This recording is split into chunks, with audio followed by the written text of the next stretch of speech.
السلام عليكم ورحمة الله وبركاته. إن الحمد لله نحمده ونستعينه ونستغفره ونعوذ بالله من شرور أنفسنا ومن سيئات أعمالنا من يهده الله فلا مضل له ومن يضلل فلا هادي له وأشهد أن لا إله إلا الله وحده لا شريك له وأشهد أن محمدًا عبده ورسوله أما بعد আলহামদুলিল্লাহ আজকে আমরা অন্নয়পুর হিলফুল ফুজুল যুব সংঘের এবং এলাকাবাসীর উদ্যোগে ৫৩তম বার্ষিক তাফসীর কোরআন মাহফিলে উপস্থিত হতে পেরে আল্লাহ শুকরিয়া আদায় করবেন আলহামদুলিল্লাহ। সম্মানিত এলাকাবাসী, আপনারা যেখানে আসছেন, এত রাত পর্যন্ত বসে আছেন কয়েকটি কথা শোনার জন্য। আমি বেশি সময় নিব না, 1 ঘন্টা নিলে কেমন হয়? ঠিক আছে, 1 ঘন্টা ঠিক আছে ইনশাল্লাহ। 1 ঘন্টা বসেন ইনশাল্লাহ, আমি ছেড়ে দেবো ইনশাল্লাহ। হ্যাঁ, ও পঞ্চমতম ভুল হয়েছে আমার, ৫৩ নয়, পঞ্চম তটা ভুল হয়েছে, পঞ্চম লিখলে হইতো, তো ৩ মনে করছি আমি। পঞ্চম বার্ষিক বাৎসরিক তাফসীর কোরআন মাহফিল। আমি আপনাদেরকে সূরা আল আনআমের ১৫১, ৫২, ৫৩ কয়টা আয়াত, ৩টি আয়াতের ব্যাখ্যা করে শোনাবো ইনশাআল্লাহ। ঠিক আছে, বসবেন ইনশাআল্লাহ। আল্লাহ তাআলা বলেন, কুল তাআলাউ আতলু মা হাররামা রাব্বুকুম আলাইকুম আল্লা তুশরিকু বিহি শাইআন ওয়া বিল ওয়ালিদাইনি ইহসানা ওয়া লা তাকতুলু আওলাদাকুম মিন ইমলাকিন নাহনু নারযুকুকুম ওয়া ইয়্যাহুম ওয়া লা তাকরাবুল ফাওয়াহিশা মা যাহারা মিনহা ওয়া মা বাতান ওয়ালা তাকতুলুন নাফসাল্লাতী হারামাল্লাহু ইল্লা বিল হক যালিকুম ওয়াসাকুম বিহি লাআল্লাকুম তাআকিলুন। প্রথম আয়াতটি পড়েছি, অর্থটা করে দেই, পরে ব্যাখ্যা করব। আল্লাহ তাআলা বলছেন, আসো, আল্লাহর কথা চেয়ে উত্তম কথা কিছু আছে? আল্লাহর কথাকে মানতে হবে না? আমি যদি বানিয়ে বলি নিবেন না, আল্লাহর কথা তো শুনবেন। আল্লাহর কথা অর্থটা শুনেন, ইনশাআল্লাহ যথেষ্ট হবে। আল্লাহর ওসিয়ত, আমাদের ওসিয়ত কখনোই মরার সময়। আল্লাহর ওসিয়ত হয় বান্দাকে ভালোবেসে। বাবা কেন ওসিয়ত করে জানে? বাবা জানে যে ছেলের সাথে আমার দেখা হবে না, ছেলে যেন ঠিক মতো চলে, তার একটা ওসিয়ত করে যায়, এই জন্য ওসিয়তটা করে। কথা বুঝছেন কিনা? আল্লাহ তাআলা ওসিয়ত করে দিচ্ছেন শেষ কিতাবে, যে শেষ কিতাব কোরআন, এই যে আপনার সামনে কোরআন না, কোরআন শেষ কিতাব, ওসিয়ত করে দিচ্ছেন যে এইটা যদি মানো তোমার জীবন সার্থক হবে। আচ্ছা, আল্লাহ তাআলা আমাদের কেন পাঠিয়েছেন? তার ইবাদত করার জন্য, ঠিক না? ওমা খালাকতুল জিন্না ওয়াল ইনসা ইল্লা লিয়াবুদুন, একমাত্র তার ইবাদত করার জন্য পাঠিয়েছেন। এই যে তার ইবাদত না করে যদি যাই, আল্লাহর কাছে হিসাব দেওয়া লাগবে না? লাগবে কিনা বলেন? আমাকে আল্লাহ পাঠাইছেন ইবাদত করতে, এখানে এসে আমি লুটপাট শুরু করে দিয়েছি। মানে যা পাই তা নেই, হালাল নেই, হারাম নেই, এটা নেই, ওইটা নেই, কারো কোনো তোয়াক্কা করি না, যেভাবে চলি। তারপরে আল্লাহর কাছে যাইয়া জান্নাতের আশা করি। ঠিক আছে কাজটা ঠিক? আপনার যদি কেউ একটা দায়িত্ব দিয়ে পাঠায় যে আমার কাজটা করে আসলে তোমাকে পুরস্কার দেব, তোমাকে ধর আপনার যদি বলে যে ঠিক মতো যদি আজকে ওই যে ফেরিঘাটে যাইয়া একটা এই কাজটা করে আসো, তোমাকে আমি 100 টাকা দিব। আপনি ওখানে যাইয়া ফেরি কি সুন্দর দেখতে দেখতে সারাদিন শেষ করে বিকেলে আসলেন, কাজটা করেন নাই, এরপর আমার কাছে 100 টাকা পাইবেন? আল্লাহ তাআলা আপনাকে ওসিয়ত করে দিছে কিছু কাজ করার জন্য, এগুলি তো আমরা না করি, আল্লাহর কাছে গেলে জান্নাত পাওয়ার আশা করা যায়? জান্নাত যদি পেতে হয় একমাত্র আল্লাহর ইবাদত করতে হবে। আল্লাহ তাআলা বলছেন, মা খালাকতুল জিন্না ওয়াল ইনসা ইল্লা লিয়াবুদুন ওয়া মা খালাকতুল জিন্না ওয়াল ইনসা ইল্লা লিয়াবুদুন, মানুষ এবং জিনকে শুধু আমার ইবাদতের সৃষ্টি করেছে। বুঝেন কিনা? একমাত্র তার ইবাদত সৃষ্টি করেছে। এইগুলির বাদে অন্য যেগুলি আছে এগুলি আল্লাহর ইবাদত করেই। আর এগুলি আমাদেরকে কেন দিচ্ছে? আমরা উইলিংলি, ইচ্ছাকৃত ইবাদত করতে হবে, জেনে বুঝে ইবাদত করতে হবে। পাথর বলেন, সূর্য বলেন, চাঁদ বলেন, আল্লাহর কথা মেনে চলে। চাঁদ সুরুজ আল্লাহর কথা মেনে চলে। কোনোদিন দেখছেন সূর্য দক্ষিণ দিকে উঠতে? চাঁদকে দেখছেন কোনোদিন না উঠতে? তো ঠিক টাইম মেনে চলে, সূর্য চাঁদ টাইম মতো চলে। গাছ উঠতেছে, ও শামস, আল্লাহ তাআলা বলছে ওয়ান নাজমু শাজারু ইয়াসজুদান, গাছও সিজদা করে। এই সিজদা মানে কি? আর উঠতে বলছে, উঠতে হবে, বুঝছেন তো? হাত পাতাটা নিচের দিকে পড়ে আছে, দেখছেন না? পাতা নিচে দিয়ে পড়ে আছে, সবগুলি আল্লাহর কথা শুনে চলে, কিন্তু ওইটা দিয়ে তার জান্নাত পাবে না, তার পুরস্কারের জন্য না, এটা মানতে বাধ্য। যাদেরকে আল্লাহ তার পুরস্কার দিবেন তারা হচ্ছে আমরা। বিবেক দিছেন, জ্ঞান দিছেন, দুনিয়াতে পাঠাচ্ছি, অনেক কিছু দিব, কিন্তু একটু কাজ বেশি চাই না, বেশি চাই না, শুধু কয়েকটা কাজ আমার করতে হবে, এই কাজগুলি করে আসলে জান্নাত দিব, এমন জান্নাত দিব কোনোদিন এখান থেকে বের হতে চাইবে না। ইন্নাল্লাযীনা আমানু ওয়া আমিলুস সালিহাতি কানাত লাহুম জান্নাতুল ফিরদাউসি নুজুলা। যারা ঈমান আনবে, আমল সালেহ করবে, তাদের জন্য আল্লাহ জান্নাতুল ফিরদাউস রেখেছেন, প্যারাডাইস জান্নাত রেখেছেন, জান্নাতুল ফিরদাউস রেখেছেন নুজুলান, মেহমানদারি হিসেবে শুরুতেই দিয়ে দিবে বড় জান্নাত। আল্লাহু আকবার। খালিদিনা ফিহা লা ইয়াবগুনা আনহা হিওয়ালা। চিরস্থায়ীভাবে সেখানে থাকবে, কোনোদিন সেখান থেকে বের হতে চাইবে না, কোনোদিন সেখান থেকে বেরোতে চাইবে না। আমরা কি করি, কিছুদিন এখানে থাকার পর ভালো লাগে না, কদিন ঘুরে আসি, তাই না? কোথায় যাবেন? মনে মনে করেছেন যে আমি কক্সবাজার যাবো, অথবা কোথায় যাব, ওই যে কি জানি সাজেক ভ্যালি, অথবা অমুক জায়গায়। জান্নাত থেকে আপনি কোথাও যেতে চাইবেন না। কেন? সাজেক ভ্যালি কিসের ভ্যালি? আপনার কি চান? দৈনন্দিন দিন পরিবর্তন হয়ে যাচ্ছে। আজকে যদি দেখেন যে এই এলাকা এত সুন্দর, কারণ আরেক রকমের সুন্দর আল্লাহ তৈরি করে দিয়েছে আপনাদের। আল্লাহু আকবার। এক একটা গাছের নিচে আপনি সফর করুন, 500 বছর ছায়ায় হাঁটবেন, ছায়া শেষ হবে না। এই ছায়া কোনো গরমের তাপ নাই, সূর্যের তাপ নাই, এবং কোনো ঠান্ডা নাই। শামসাওয়ালা জামহারিরা, ঠান্ডাও নাই, কি নাই, গরমও নাই, নাতিশীতোষ্ণ। এয়ার কন্ডিশন পাইলে এখন শুয়ে দেখতে ইচ্ছা করে না আপনার? পুরো জান্নাত আপনার জন্য এয়ার কন্ডিশন করে দেয়া আছে। এমন যে পরিবর্তন, আপনি মনে মনে চাইবেন যে আমার বাড়ির সামনে দিয়ে যদি কোনো নদীটা যাইতো ভালো হইতো, দেখবেন যে নদী না পায়ের সামনে চলে গেছে। আবার বলবেন যদি এটা যাইতো ভালো হইতো, খাবারটা ওইটা চলে আসতেছে আপনার কাছে। ভাই, ওই জান্নাতে যেতে চান? ওই জান্নাতে কে কে যেতে চাই? আমি হাত তোলা দিই, আমিও যেতে চাই। আল্লাহ যেন ওই জান্নাত দেয় যে জান্নাত আল্লাহ ওয়াদা করেছেন। আল্লাহু আকবার। ওই জান্নাতে যদি যেতে চান, যেই জান্নাতে আপনি যা চাইবেন তা পাবেন। লাহুম মা ইয়াশাউনা ফিহা ওয়া লাদাইনা মাজিদ। তারা যা চাইবে তা পাবে। আল্লাহ কাছে এর মধ্যে বাড়তিও আছে। বাড়তিটা কি?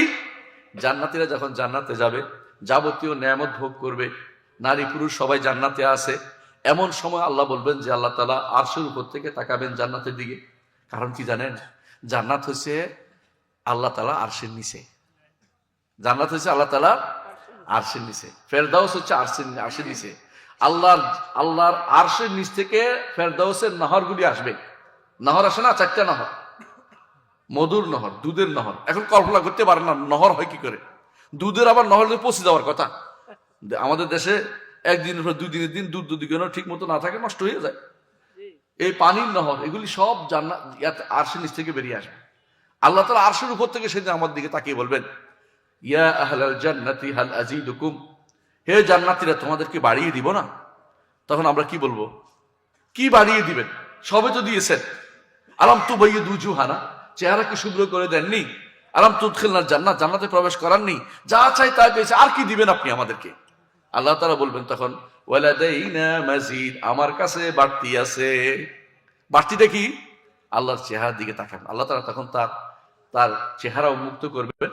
আমরা সেই চেহারার দিকে তাকানোর পরে দুনিয়ার জান্নাতের সমস্ত নেয়ামত আমাদের কাছে তুচ্ছ মনে হবে। আল্লাহু আকবার। আল্লাহর চেহারার দিকে তাকানোর বিষয়টি সকাল বিকাল দোয়ার মধ্যে আমরা আনি। সকাল বিকাল দোয়ার মধ্যে আমরা আনি। কি দোয়া করি? যে আল্লাহ, আমরা আপনার চেহারার দিকে তাকাতে চাই। ওয়া আসআলুকা লাযযাতান নাযর ইলা ওয়াজহিকাল কারীম। আল্লাহ, আপনার চেহারার দিকে তাকাতে চাই। শেষ বৈঠকে, প্রতিটা সালাতের শেষ বৈঠকে এটা আছে। এই দোয়াটা অনেকে পারি না বলে করি না। অনেকগুলো দোয়া আছে, এর মধ্যে এটা একটা। ওয়া আসআলুকা লাযযাতান নাযর ইলা ওয়াজহিকাল কারীম। আপনার চেহারার দিকে তাকানোর যে স্বাদ, এটা আমি চাই আপনার কাছে, আপনি আমাকে দিবেন। কোরআনে কারিমে যেখানে যেখানে ইবতিগা ওয়াজহিল্লাহ, যেখানে ওয়াজহুল্লাহ আসছে, আল্লাহর চেহারার কথা আসছে, সে অর্থ হচ্ছে আল্লাহর চেহারা দেখতে পাবো আমরা। ঈমানদার দুনিয়াতে সবচেয়ে বড় নেয়ামতটি ভোগ করে আল্লাহকে জানা। যে আল্লাহকে জানতে পারে নাই, আল্লাহর মারিফত হাসিল করে নাই। মারিফত বলতে কোনো দরবারকে বুঝাচ্ছি না। মারিফত হচ্ছে আল্লাহকে চেনার বিষয়টি। আল্লাহকে কেমনে চিনবেন?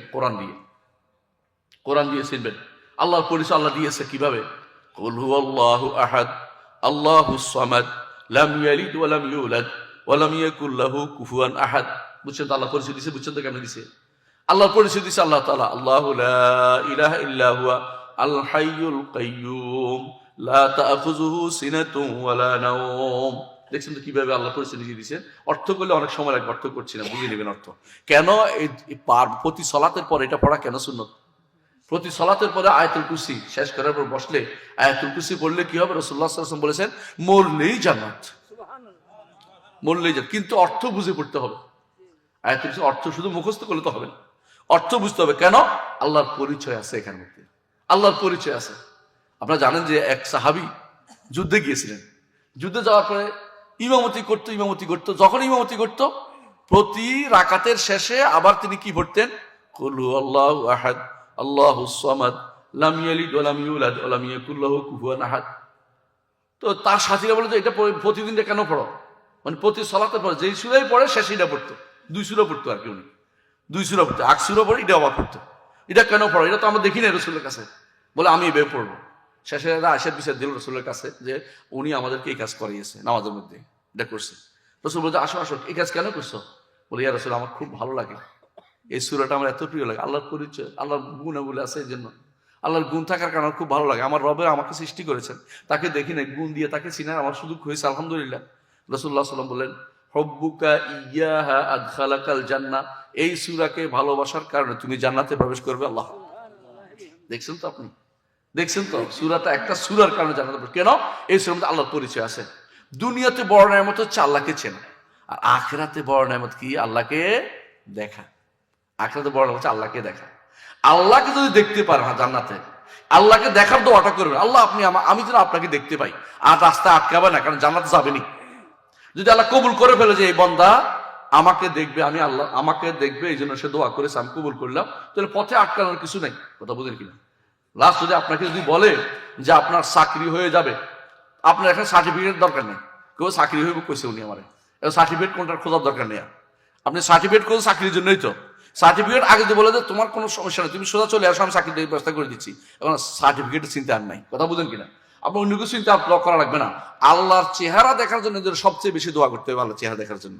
ওয়া আসআলুকা লাযরাতান নাযর ইলা ওয়াজহিকাল কারীম, আপনার কাছে চাই যেন আপনার চেহারার দিকে তাকানোর স্বাদ আমি অনুভব করতে পারি। ঈমানদার আখিরাতে সবচেয়ে বড় এই জিনিসটা অনুভব করবে। মুতাজিলারা, বিভিন্ন ফেরকার লোকেরা, তারা আল্লাহর চেহারা দেখতে চায় না। কথা বুঝছেন কিনা? দুনিয়ার বুকে কখনো অনেকগুলি মারেফত দাবিদার কিছু দুষ্ট মানুষ আছে, এগুলি মারেফত না, এগুলিকে ঈমানকে নষ্টকারী। এরা মনে করে তারা নাকি আল্লাহকে দেখে। আল্লাহকে মুহাম্মদ রাসূলুল্লাহ সাল্লাল্লাহু আলাইহি ওয়াসাল্লাম শুধু স্বপ্নে দেখেছেন। দুনিয়ার কেউ আল্লাহকে সরাসরি দেখতে পারবে না। আল্লাহ নিজে বলে দিয়েছেন। আল্লাহকে যেদিন মুহাম্মদ রাসূলুল্লাহ সাল্লাল্লাহু আলাইহি ওয়াসাল্লাম আরশের কাছে গিয়েছিলেন, কোন দিন? মেরাজের রাতে, ঠিক না? মেরাজের দিন তিনি গিয়েছিলেন, মেরাজের সেদিনও আল্লাহকে তিনি দেখেন নাই। কি দেখছেন? নূর। তিনি বলছেন রাআইতু নূরান, আমি নূর দেখেছি। কারণ নূরের কারণে হাদিসে আছে, রাসূলুল্লাহ সাল্লাল্লাহু আলাইহি ওয়াসাল্লাম বলেছেন নূর যদি তিনি উন্মুক্ত করতেন, যতটুকু তার চোখ যেত ততটুকু পুড়ে ভস্ম হয়ে যেত। এই জন্য মুসা আলাইহিস সালাতু ওয়াস সালাম যখন তুর পাহাড়ে গিয়েছিলেন আল্লাহর সাথে কথা বলতে, মুসা আলাইহিস সালাম ভালো লাগছে, এখন কি আবদার করে বসছে, আল্লাহ একটু দেখা দেন। রব্বি আরিনি আনজুর ইলাইক, কোরআনের কথা বলছে, একটা শব্দ বাড়ি বলবো না, কোরআন থেকে বলতেছি। রব্বি আরিনি আনজুর ইলাইক, আল্লাহ আমাকে একটু দেখা দেন, আপনি তাকাইতে চাই। ক্বালা লান তারানি, তুমি এখন আমাকে দেখতে পাবে না। ওয়ালাকিন উনজুর ইলাল জাবাল ফাইন ইসতাকাররা মাকানাহু ফাসাউফা তারানি, পাহাড়ের দিকে তাকাও, আমি আমার আলো ফেলবো। পাহাড় যদি ঠিক থাকতে পারে তুমি তাহলে দেখতে পাবে। ফালাম্মা তাজাল্লা রাব্বুহু লিল জাবালি জাআলাহু দাক্কান ওয়া খাররা মুসা সারিকা, পাহাড়ের দিকে যখন আল্লাহ তাআলা তার আলো ফেলেন, আর পাহাড় চূর্ণ হয়ে গেল, পুড়ে গেল, আর মুসা আলাইহিস সালাম বেহুশ হয়ে পড়ে গেলেন। ফালাম্মা আফাকা ক্বালা সুবহানাকা তুবতু ইলাইকা ওয়া আনা আউয়ালুল মুমিনিন, হে আল্লাহ আমি তওবা করছি, আমি ভুলে চাইয়ে বসছি, আবদার করে আবেগে চাইয়ে বসছি, কিন্তু আপনাকে দুনিয়ার বুকে দেখার মতো চোখ আমার নাই। আল্লাহ এমন এক চোখ দিবেন জান্নাতে, যে চোখ দিয়ে আমরা সব আল্লাহ তাআলাকে তার চেহারা দেখার মতো সৌভাগ্য আমরা অর্জিত হবে, আলহামদুলিল্লাহ। তো আল্লাহর চেহারা দেখার জন্য যদি আপনি যান, তাহলে কিছু কাজ তো করে যেতে হবে নাকি? বড় নেয়ামত পেতে হলে কিছু কাজ করে যেতে হবে। এই কিছু কাজের মধ্যে একটা হচ্ছে কোনো ক্রমেই যেন সালাত ছুটে না যায়, বিশেষ করে ফজর এবং আসর। ফজর এবং আসরে বেশিরভাগ মানুষ সমস্যা হয়। ফজর কেন ছুটে যায়? ঘুমে কাটিয়ে দেন। আসর কেন সমস্যা হয়? কাজে ব্যস্ত থাকেন, অথবা আড্ডায় গেছে, অথবা ফুটবল খেলতে গেছে। ইয়াং যুব সমাজরা বেশিরভাগই সমস্যায় পড়ে। যুব সমাজের বলি, যুব সমাজ সবচেয়ে বেশি জান্নাতে যাওয়ার আলাদা সুযোগ আছে। জান্নাত যাওয়া কেন? রাসূলুল্লাহ সাল্লাল্লাহু আলাইহি ওয়াসাল্লাম যুবকদের প্রতি বলেছেন যে যুবকরা বিনা হিসেবে তারা আরশে নিচে তারা সেদিন ছায়া পাবে যেদিন অন্যরা ছায়া পাবে না। যে যুবক আল্লাহর ইবাদতে বড় হয়েছে, ওই যুবক যে আল্লাহর ইবাদতে বড় হয়েছে, এক নম্বর। আরেকটা যুবক, যে যুবককে কোন নারী অপকর্মের জন্য ডেকেছে, কিন্তু সে বলছে আমি আল্লাহকে ভয় করি।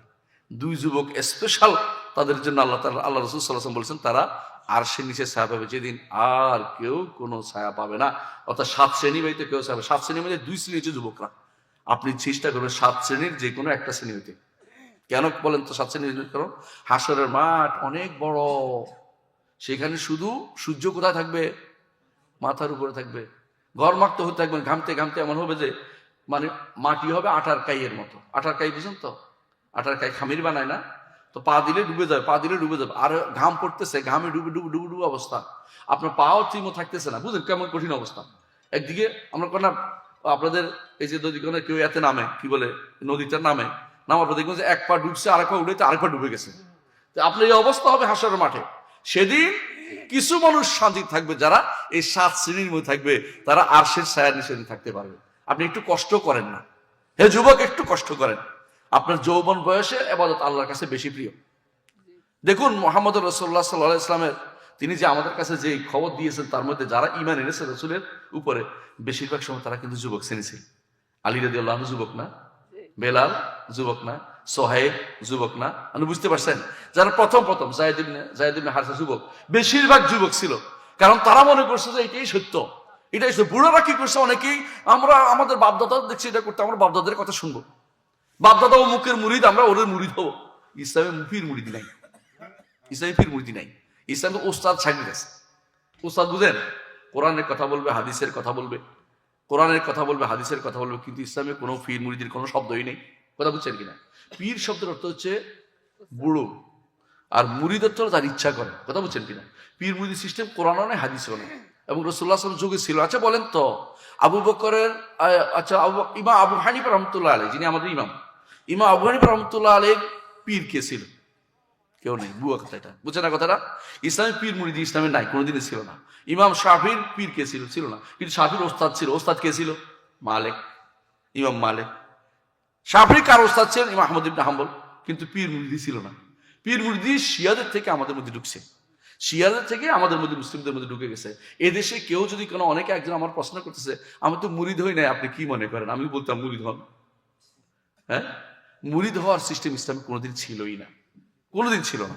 এই সিস্টেমটা আমাদের দেশে এসে ঢুকেছে। দয়া করে বোঝার চেষ্টা করেন, ইসলামে কোনোদিন এটার কোনো অস্তিত্ব নাই। যারা আজ অনেকেই বলতেছে অমুক কি ছিলেন, গাউস ছিলেন, গাউস আছে না? গাউস বলা জায়েজ নাই। গাউস তো শিরক, ঈমান হারা করে ফেলে, ঈমান হারা করে ফেলে। বুঝছেন কথাটা? গাউস তো আল্লাহ উদ্ধারকে, গাউস তো উদ্ধারকারী। আল্লাহ ছাড়া কেউ উদ্ধার করবে? কেউ উদ্ধার করতে পারবে না। ওই বেটা নিজে তো মরে যায় না? পিসাব মরে না? পিসাব যদি মরে, তো আপনি কিভাবে বলতে উনি কে আর উদ্ধার করবেন? নিজে তো উদ্ধার করার দরকার, ওনার উদ্ধার করার দরকার হয়ে যায়। তাহলে ওনারা কি উদ্ধার? উনি খাদে পড়ে গেছে, উনি তো উঠতে পারতেছেন ওখান থেকে। অনেক পীরের কবর মাটি পানি নিচে পড়ে যায় অনেক সময়, পীর তো উঠতে পারে না কোনদিনই। তো আপনি কি বোকামি করতেছেন কেন? ইমাম আবু হানিফা রাহমাতুল্লাহ আলাইহি বলেছেন, ইমাম আবু হানিফা রাহমাতুল্লাহ বলেছেন যে মরা মানুষের কাছে কিছু চাওয়া অর্থ হচ্ছে একটা ডুবন্ত ব্যক্তি আর ডুবন্ত ব্যক্তির বসে আমারে বাঁচা। বুঝছেন তো কথাটা? আপনাদের যদি কোনো নদী কোনোদিন বড় হয়ে যায়, আপনাদের ঘর ডুবে দেয় না, আপনি বলেন যে সবাই বিপদে আছে, আপনি বলেন আমারে বাঁচা, তোমার বাঁচা, ভেতরে নিজে বিপদে আছে প্রত্যেকেই। এই জন্য কোনো ব্যক্তিকে মনে রাখবেন, কোনো ব্যক্তিকে কেউ উদ্ধার করতে পারবে না। কেউ উদ্ধার করবে? আল্লাহ। হে নবী, আপনাকে যদি কোনো ক্ষতি পেয়ে বসে, কেউ সেটা উদ্ধার করতে পারবে না। আল্লাহ ব্যতীত কেউ আপনাকে সে ক্ষতি থেকে উদ্ধার করতে পারবে না। সত্য কিনা বলেন? আমাদের নবী কষ্ট পেয়েছে কিনা উহুদের যুদ্ধে? কে বাঁচাইছে? আল্লাহ। খেয়াল করেছেন? পর্বতের ভিতরে ঢুকছে কাফেরদের আক্রমণের ইয়া থেকে বাঁচার জন্য, তাই না? কোন পর্বতে? গারে সাউর পর্বত, তাই না? আল্লাহ বাঁচাইছে। যখন কি বললেন, আবু বকর বললেন যে ইয়া রাসূলুল্লাহ, তো অনেক, আমরা তো মাত্র 2 জন। রাসূল বললেন যে তুমি কি দুইজন দেখতেছো? আমরা দুইজন তো মানুষ, কিন্তু আল্লাহ তাআলা আরশের উপর থেকে আমাদের দেখতেছেন, তিনি আমাদের হেফাজত করবেন। এই কথা বলার পরে আবু বকর রাদিয়াল্লাহু আনহু অন্তর বড় হয়ে গেল, তিনি আবার সাহস পেয়ে গেলেন। তিনি মনে করলেন যে আর আমাদের কোনো ভয় নাই, আলহামদুলিল্লাহ আর কোনো ভয় হয় না। তাহলে বোঝা গেল আল্লাহ শুধু উদ্ধার করে, দুনিয়ার কেউ উদ্ধার করতে পারবে না। দুনিয়ার কেউ উদ্ধার করতে পারবে না। দুনিয়ার কেউ যদি মনে করে কোনো পীর তাকে বাঁচাবে অথবা কবরের তার প্রশ্ন উত্তর দিবে, সে ব্যক্তি জাহেল, মূর্খ। কবরের প্রশ্ন উত্তর কে দিতে হবে? প্রত্যেকে একা একা দিতে হবে। এই জন্য আল্লাহ তার দুনিয়াতে আপনাকে পাঠিয়েছেন সেটা বলার জন্য। আপনাকে একা একা দুনিয়াতে আসছেন, আবার যাবেন একা, হাসরের মাঠে উঠবেন একা। খেয়াল করছেন? সেখানে আপনার কেউ নাই। সন্তানও পালাবে, পিতাও পালাবে, স্ত্রীও পালাবে, ভাইও পালাবে, কেউ কাছে থাকবে না। সবাই প্রত্যেকে নিয়ে ব্যস্ত থাকবে। লিকুল্লি ইমরিইন ইয়াওমাইযিন শানুন ইউগনি। প্রতিটি মানুষ সেদিন এমন অবস্থায় থাকবে, নিজের জন্য যথেষ্ট মনে করবে, আমি কিছু করতে পারবো না তোমার জন্য, আমি তোমার জন্য কিছু করতে পারবে না। আপনি বলছেন যে পদ্মার পারে তোমার জন্য আমি বিশাল জমি রেখে গেছিলাম, ও ছেলে আজকে আমার দুটা নেকি কম পড়ছে, তুই কি দুইটা নেকি দিবি? বলছে তুমি কোত্থেকে আসতে দিব? দৌড়াবে, ইয়া ফেররু মানে পালাবে, যে বেটা আবার ধরে না করে নিয়ে নেকিটা নিয়ে যায়। এই জন্য আর কথাই বলবে না আপনার সাথে। কিন্তু সেদিন কাজ দিবে আপনাকে যদি আল্লাহর কথা শুনে গিয়ে থাকেন। দুনিয়ার বুকে আল্লাহর কথা শুনলে আপনার কাজে লাগবে। এই যে আল্লাহর কথা শোনার জন্য প্রতিদিন আপনাকে স্মরণ করিয়ে দেয়। সকাল বিকাল দুইটা কথা বলতে হবে। আপনাকে জানা আছে একটা দোয়া কি? রাদিতু বিল্লাহি রাব্বান ওয়া বিল ইসলামি দীনান ওয়া বি মুহাম্মাদিন নাবিয়্যান। আল্লাহকে পেয়ে আমি সন্তুষ্ট রব হিসাবে। আল্লাহ আমার রব, তিনি আমার সব, আর কেউ আমার কিছু করতে পারবে না।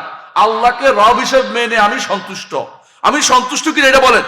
আল্লাহকে রব হিসেবে মেনে সন্তুষ্ট। কিন্তু আপনি তো সন্তুষ্ট না। আপনি কার কাছে যান? হ্যাঁ, কবরের কাছে, মাজারের কাছে, পীরের কাছে, জিরের কাছে, হ্যাঁ, এরপরে এমন কি কেউ খান জাহানের কাছে, কেউ শাহজালালের কাছে, কেউ এমন কি দুর্ভাগ্যবশত কাফের কাছেও যায়। কাফের বুঝছেন নি? গাঁজা যেখানে খাওয়া হয় সেখানেও যায়।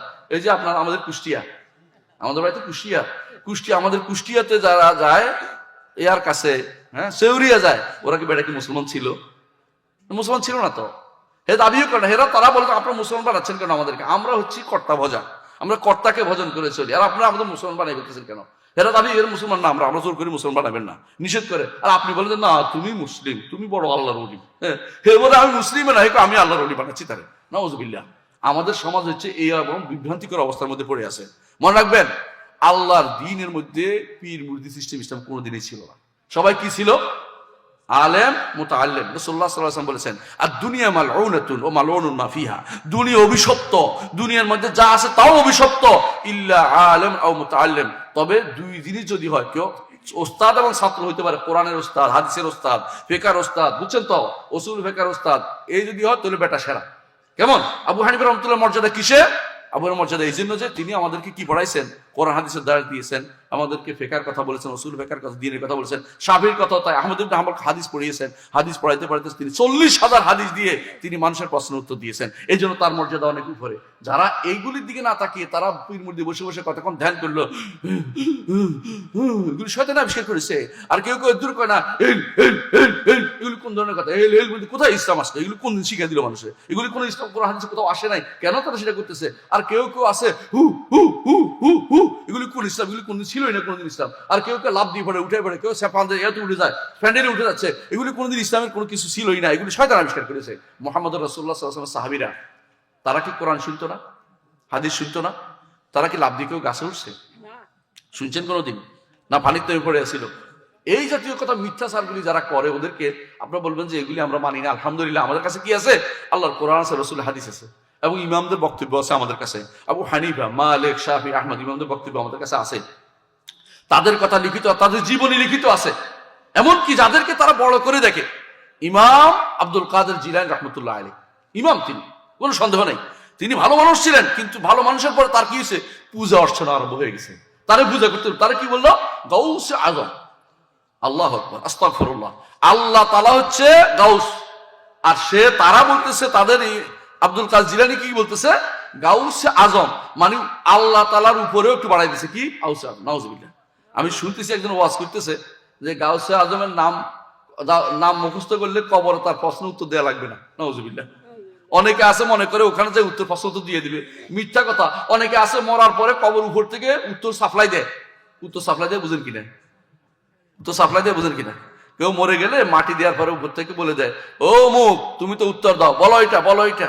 এটা প্রশ্ন আউট করার জিনিস, নকল সাপ্লাই দেওয়ার জিনিস। মানে এত জাহেলও আছে আমাদের দেশে, আপনি চিন্তা করতে পারবেন না। এরা যারা আজ এই যে বিভিন্ন পীরের দরবারে ঘুরে বেড়াচ্ছে, এদের আশা কি বলেন তো? পীরের দরবারে কেন যায়? হ্যাঁ, কি জন্য যায় বলেন তো? কি জন্য যায়? সুপারিশ, সুপারিশ। বুঝছেন তো? কি সুপারিশ করবে? আপনি কি জানেন যে পীর সাহেব নিজে সুপারিশ পাওয়ার জন্য ব্যস্ত হয়ে পড়বে যদি ইমান থাকে। আর ইমান যদি না থাকে পীর সাহেবের তো তিনি সুপারিশও পাবেন না। মূল জিনিস হচ্ছে ইমান। এই যে আল্লাহ তাআলা যে ওসিয়তগুলি করেছে, ওসিয়তগুলি শোনেন, ওসিয়তগুলি শুনলে আপনার কাজে লাগবে। প্রথম ওসিয়ত হচ্ছে কুল তাআলাউ আতলু মা হাররামা রাব্বুকুম আলাইকুম আল্লা তুশরিকু বিহি শাইআ। তোমাদেরকে চাইতে হারাম করে দিয়েছে শিরিক করা, শিরিক করতে পারবে না। এই আল্লাহর সাথে কোনো কিছু শরিক করিও না। এক নম্বর কাজ হচ্ছে এটা। শরিক কেমনে করে? যেটা আল্লাহর জন্য কারো কাছে চাইতে পারবেন না। আপনাকে জীবন দেখে, বিপদ থেকে উদ্ধার করে কে? এখন যে আপনি বলেন যে হুজুরের বরকতে আমি বেঁচে গেছি, হুজুরে আমারে পাশ করাই দিছে, তাহলে এইটা যদি বলেন তো আপনি শিরিক করলেন, সরাসরি শিরিক। আচ্ছা, যদি কোনো কবর জিয়ারতের উদ্দেশ্য, কবর জিয়ারত সুন্নত আমরা মানি, কবর জিয়ারত হলে বাপের কবর জিয়ারত করলে তো হয়, হয় না? কিন্তু তারা তো শাহজালাল দরবারে কেন যায় বলেন তো? হ্যাঁ, কেন যায়? কেন যায়? কেন যায়? একটাই কথা যে শাহজালালে বইলা দিলে আল্লাহ আমারে পাশ করাইব, অথবা শাহজালালে আমারে পাশ করাইব, দুইটা একটা তো হয়। দুইটাই তো শিরিক, দুইটাই শিরিক। কারণ শাহজালাল আপনার কোনো খবর নাই, যারা মরে গেছে উপরওয়ালার সাথে তাদের কোনো সম্পর্ক নাই, শুধু সালামের জবাব দেয়, শুধু সালামের জবাব দেয়, আর কোনো কিছু না। যদি কেউ মরে যায় তার সাথে দেখা, যদি রু জগতে যদি ইমানদার হয় তখন জিজ্ঞাসা করে আমার পোলা অমুক তমুক কি আছে, হয়তো মরে গেছে, আমাদের কাছে তো আসে নাই, তো বলে জাহান্নামে চলে গেছে। বুঝেন কথাটা? কিন্তু যদি ইমানদার না হয়, দেখা সাক্ষাৎ হয় না, কিছু হয় না, রুহের জগতে আর কোনো কথাবার্তা হয় না। এটাও তো ইমাম উল্লেখ করেছেন, হাদিসে আছে, ওই হাদিসে আছে। কিন্তু এর বাইরে তারা কোনো কিছু জানতে পারে না। আপনি যে ওখানে যা বলেন, বাবা আমার এইটা হয়েছে, এটা আমার ছেলেটা হাঁটে না, হাঁটার ব্যবস্থা করে দেন, আমার ছেলেটা চাকরি হয় না, চাকরির ব্যবস্থা করে দেন, আমার মেয়েটার বিয়ে হয় না, বিয়ের ব্যবস্থা করে দেন, এগুলি কিছু যায় না। এগুলি শিরিক, শুধু শিরিক, আর কিছু না। শিরিক করতেছেন। যে আল্লাহ প্রথম ওসিয়ত করেছেন আল্লাহ তুশরিকু বিহি শাইআন, আল্লাহ তুশরিকু বিহি শাইআন, আল্লাহর সাথে কাউকে শরীক করিও না, অংশীদার করিও না। আল্লাহই জগৎ পরিচালনা করে। আল্লাহ তাআলা আমাদের সৃষ্টি করেছেন, ঠিক না? আমাদের স্রষ্টা আর কেউ আছে? নাই। আল্লাহ তাআলা তিনি আমাদের মালিক, আর কেউ মালিক আছে? নাই। আল্লাহ তাআলা তিনি আমাদের সব পরিচালনা করেন। অভাব হলে তিনি আমার ঠিক করে, অভাব ঠিক করে দেন। সন্তান না হলে তিনি সন্তান দ্বারা কেউ সন্তান দিতে পারবে না, কিয়ামত হলে কেউ সন্তান দিতে পারবে না। তো কেউ কেউ বলে আমি তো পরীক্ষা করে দেখছি পাইছি, বলে না কেউ কেউ? পরীক্ষা করার অনুমতি আছে নাকি? পরীক্ষা করার অনুমতি নাই তো। পরীক্ষা করার অনুমতি নাই কেন? পরীক্ষাটা শয়তান আপনার আবিষ্কার করেছে। আল্লাহ যেটা হারাম করেছে আপনি পরীক্ষা করতে পারবেন না। ওইসব পরীক্ষা কেন করে আপনি শুনতে হলে আপনার ওইটা এমনি সন্তান হবে। তো শয়তান বুঝছে যে এর সন্তান তো হবে, সন্তান বুঝতে পারে, রেশায় রেশায় ঘুরে। তখন শয়তান কি করে, ঠিক ওই সময় আপনারা নিয়ে যাবে কোনো একটা অলির দরবারে, তখন অলির কাছে আপনি চাইবেন, শিরিক করাইয়া আপনি পাইছেন। আর যেই ব্যক্তি অলির দরবারে যায় না তার তো বোধহয় সন্তান হয় না, না হয়? হয় না? তাহলে সে কেমনে পাইলো আপনি বলেন? এরা হচ্ছে সবচেয়ে বেশি নিকৃষ্ট, শয়তানের ধোকায় পড়ে গেছে। শয়তান তাদেরকে ওই সময়ে ঠিক মুহূর্তে নিয়ে গেছে ওখানে শিরিক করানোর জন্য। কোনোদিন কোনো কবরের কাছে কিছু চাইবেন না, কোনো কবরের কাছে উদ্ধার কামনা করবেন না। ইমামুল হুনাফা, সমস্ত মুওয়াহিদিন, তাওহীদবাদের ইমাম ছিলেন ইব্রাহিম আলাইহিস সালাতু ওয়াস সালাম। তিনি বলেছিলেন ওয়াইজা মারিদতু ফাহুয়া ইয়াশফিন, যখন আমি অসুস্থ হই তিনি শুধু আমাকে আরোগ্য দেন। আর আমরা কি করি? আরোগ্য পাওয়ার জন্য কি একটা তাবিজ হুজুরে দিছে, বড় হুজুরের তাবিজ, বড় পীরের তাবিজ। বাদ দিয়ে কেমনে? অনেক টাকা দিয়ে কিনছি, ঠোলার ভিতরে ঢুকেছি, লাগাই ফেলছি, আর কোনো ভয় নাই। নাউজুবিল্লাহ। শিরকি তাবিজ আপনি হাঁটতেছেন। এইটা নয়, শুধু হুজুরের দরবারে মাটি নিয়ে আসছে, হুজুরের দরবারে মাটি নিয়ে আসছে, বুঝেন তো? এমনকি মদিনা যায় কেউ কেউ মদিনার পাথর চুরি করার জন্য। মদিনা যায় কি করে? বাকির ভিতর থেকে পাথর নিয়ে পকেটে ঢুকে ফেলে। আবার রাসূলের কবর কাছে যদি কোনো ময়লা পড়ে থাকে এটা নিয়ে আসে। এরপরে এখনো তো কিছু কিছু উদ্দেশ্য হাসিলের জন্য বড় বড় পীর মাজারগুলি কবর পাশে যে সমস্ত আছে, গাছ আছে, দেখবেন যে গাছের মধ্যে সুতা বাঁধিয়ে আসছে, আছে না? একটা দুটো সুতা নাকি? সুতার কারণে গাছ বড়ই হইতে পারে না, গাছ মরেই যাচ্ছে সুতার জ্বালায়। ওই সুতা বাঁধলে মনে করে তার উদ্দেশ্য হাসিল হবে। শিরিক করতেছে পুরো। শিরিক যদি করেন জান্নাতে যেতে পারবেন না। মুহাম্মদ রাসূলুল্লাহ সাল্লাল্লাহু আলাইহি সাল্লাম তিনি আসছেন একদিন মদিনা থেকে মক্কায় আসবেন। পথের মধ্যে সাহাবারা ছিলেন, তিনি তার মায়ের কবর কাছে গেছে। মায়ের কবর হচ্ছে আবওয়া নামক জায়গাতে, মায়ের কবর আবওয়া নামক জায়গাতে, ওখানে মাছ পাওয়া যায় ভালো, এই জন্য আমরাও গাড়ি থামাই বেশিরভাগ সময়। মায়ের কবর কাছে দাঁড়িয়ে তিনি কাঁদছেন, সাহাবারাও কাঁদছে। আল্লাহ তাকে বলছেন যে তোমাকে তোমার মায়ের জন্য ক্ষমা প্রার্থনা করার অনুমতি দেওয়া হলো না। মাকে তিনি বাঁচাতে পারেন নাই, কথা বুঝতে পারছেন আপনি কথাটা? মাকে তিনি কাঁদছেন কিন্তু বাঁচাতে পারেন না, বলছে আমাকে আসার অনুমতি দেওয়া হয়েছে কিন্তু ক্ষমা চাইতে পারি না, কারণ কাফেরের জন্য ক্ষমা চাইতে নিষেধ আছে। ক্ষমা দুনিয়াতে ক্ষমা চাইতে পারেন নাই, আখিরাতে আল্লাহ কারো সুপারিশ গ্রহণ করে মুশরিক হলে তার জন্য কোনো সুপারিশ হবেও না, সুপারিশ গ্রহণ করা হবে না। শিরিক মুক্ত জীবন যাপন নিয়ে আখিরাতে যেতে হবে আপনাকে। কুল তাআলাউ আতলু মা হাররামা রাব্বুকুম আলাইকুম, কুল তাআলাউ আতলু মা হাররামা রাব্বুকুম আলাইকুম আল্লা তুশরিকু বিহি শাইআন, আল্লাহর সাথে কাউকে শরীক করবেন না। কথা কি বুঝছেন? ইবাদতেও না, আল্লাহ রুবুবিয়তেও না, আল্লাহ তিনি শুধুমাত্র আমার সব পরিচালনা করে, আমার ভালো মন্দ তিনি নির্ধারণ করে দিয়েছেন। দুনিয়ার কেউ আমার কোনো ভালো মন্দ নতুন করে করতে পারবে না। কারো হাত দিয়ে যদি কোনো মন্দ নির্ধারণ করে থাকে এটা হবে, কিন্তু কেমন কেউ আপনাকে মারছে, আঘাত করছে, কিন্তু তাই বলে অন্য কেউ নির্ধারণ করছে বলতে পারবেন না। তো তার শাস্তি কেন শাস্তি দিবেন? তো অন্যায়টা করছে কেন, শরীয়ত নিষেধ করছে, এই শাস্তি এই জন্য হবে। কিন্তু আল্লাহ তাআলাই সব নির্ধারণ করেন, আল্লাহর কাছে চাইতে হবে। যখন বিপদ হয় তার কাছেই বিপদের উদ্ধার কামনা করতে হবে। কোনো কবর, কোনো পীর, কোনো মাজার আপনার কিছু করতে পারবে না। হ্যাঁ, জীবিত থাকলে তিন ব্যক্তি, তিনটা গুণ থাকলে আপনি পারবেন। তিনটা গুণ বুঝেন কিনা? আমি যদি বলি ভাই আমাকে একটা চা খাওয়ান, উনি পারবে কেন? জীবিত, উপস্থিত এবং সক্ষম, চা দিতে সক্ষম। আমি যদি ভাই আপনি আমাকে চাকরির ব্যবস্থা করে দেন, উনি বলছেন আমি দুইটাই পারি। একটা হচ্ছে কি, জীবিত আছে, উপস্থিত আছে, ভাই চাকরি তো আমার হাতে নাই, তাই না? বলবেন না? অনেকে এটা বলে না? যদি বলে, আমি বলে ভাই আমাকে আপনি 10 লাখ টাকা দেন, কিসের 10 লাখ টাকা? আমার 10 টাকাও নাই আমার পকেটে, আমার কাছে যেটা আছে আমি উপস্থিত আছি। এই জন্য যদি কারো কাছে চাইতে হয় তিনটা গুণ থাকতে হয়। এটা কি? 1 নম্বর হচ্ছে উপস্থিত, 2 নম্বর হচ্ছে জীবিত, 3 নম্বর হচ্ছে তার সক্ষমতার ভিতরে চাইতে হবে, দুনিয়ার ভিতরে। কথা বুঝছেন কিনা? এই জন্য দুনিয়ার বুকে যার এই তিনটার গুণে একটা না থাকবে তার কাছে আপনি চাইতে পারবেন না। যে ধরেন আপনি উনি নাই, আমি বললাম যে অমুক ভাই আমার কিছু টাকা দেন, আমি আপনাদের পাগলের কাছে কথা বলছি, নাই এখানে, কার কাছে কথা বলো তুমি? কার কথা বলতেছো তুমি? উনি তো এখানে নাই। কথা বুঝেন কিনা? এই জন্য কবরওয়ালার কাছে আপনি কিছু চাইতে পারবেন না। কেন? কবরওয়ালা শোনে না, কবরওয়ালা পারে না, কবরওয়ালা মরা, আখিরাতের জীবনের সাথে দুনিয়ার জীবনের কোনো সম্পর্ক নাই। একেবারে খাঁটি ওলি আল্লাহ হলো আখিরাতের জীবন, এর সাথে দুনিয়ার জীবনের কোনো সম্পর্ক নাই। আপনার কথা শোনে না। কবরওয়ালা অক্ষম এবং কবরওয়ালা আপনার থেকে দূরে, অনুপস্থিত, সামনে যাই বললেও দিতে পারবে না, উপস্থিত হলো। এর হচ্ছে কবরের কাছে কিছু চাওয়া যাবে না, মাজারের কাছে কিছু চাওয়া যাবে না। তবে আমার মনে হয় আপনাদের এখানে কাছাকাছি আছে কোনো কোনো বড় বড় যে কুমিরের কাছে চাওয়া যাবে নাকি? কুমির বুঝেন কিনা? খান জাহান আলীর ওখানে একটা কিছু কুমির পাওয়া যায়। দেখবেন যে আমি ওই দিন দেখছি এক মহিলা কান্দে কান্দে বলছে, কুমির বাবা, কুমির বাবা, আমার ছেলের এটা হয়েছে, কুমির বাবার, কুমির বাবা হয়ে গেছে, নিজের বাপ বাদ দিয়ে কুমির তার বাপ হয়ে গেল, তার মায়ের হাজবেন্ড হয়ে গেল কুমির।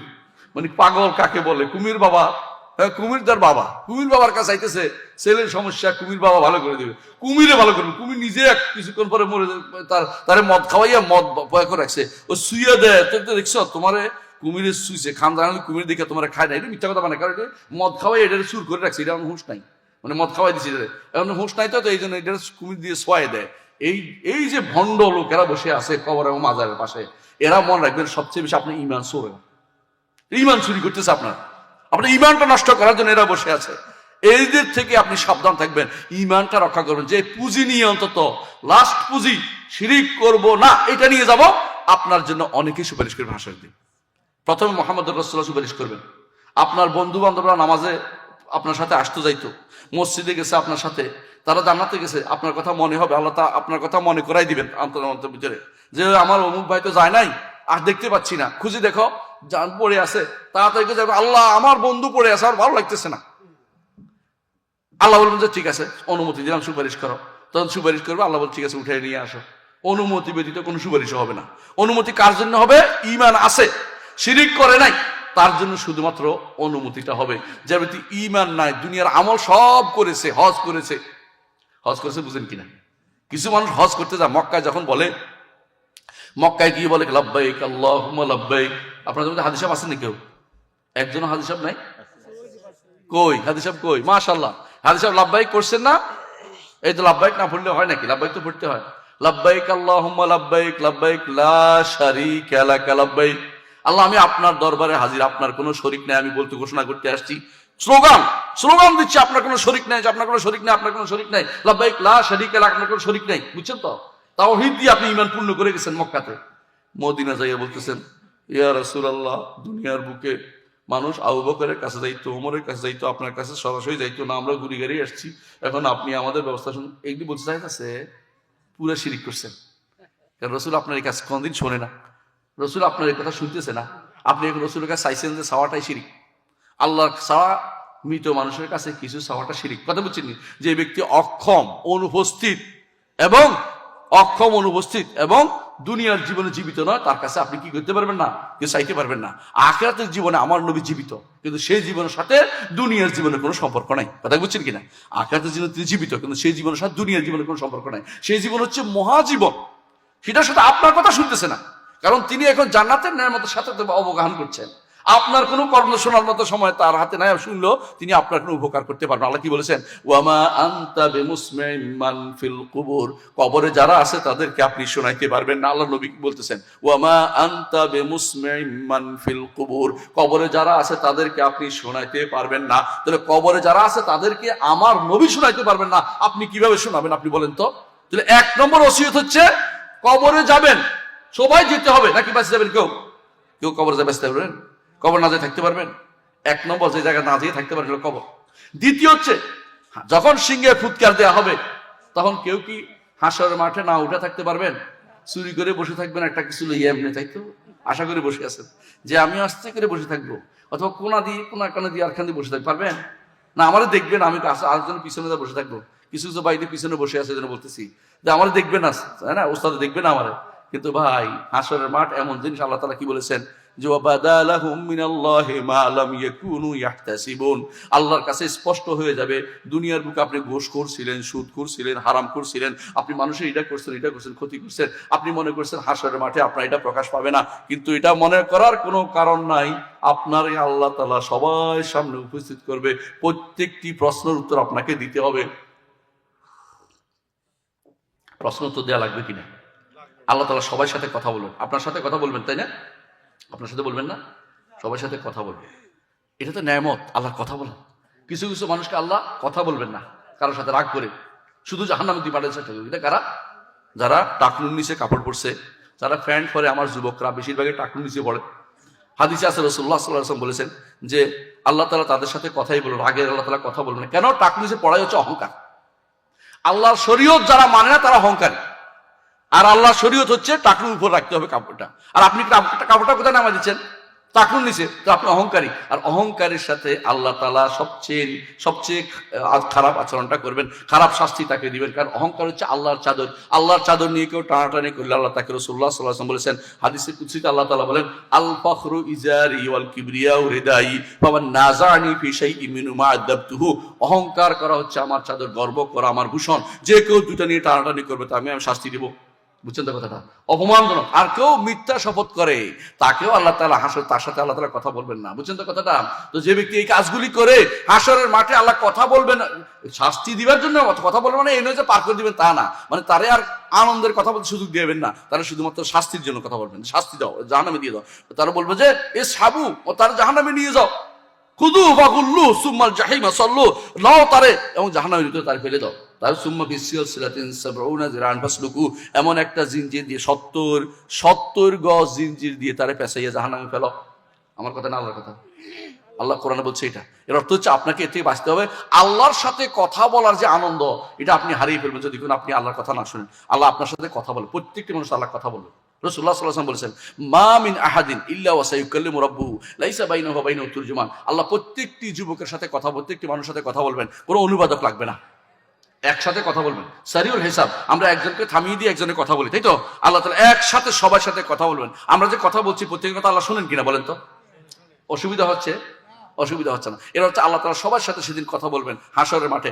আপনি কি করেছেন সেটা আপনার খবর নেবেন। কি করেছো তুমি? এক একজনে এক একটা বলবে, এক একটা বলবে।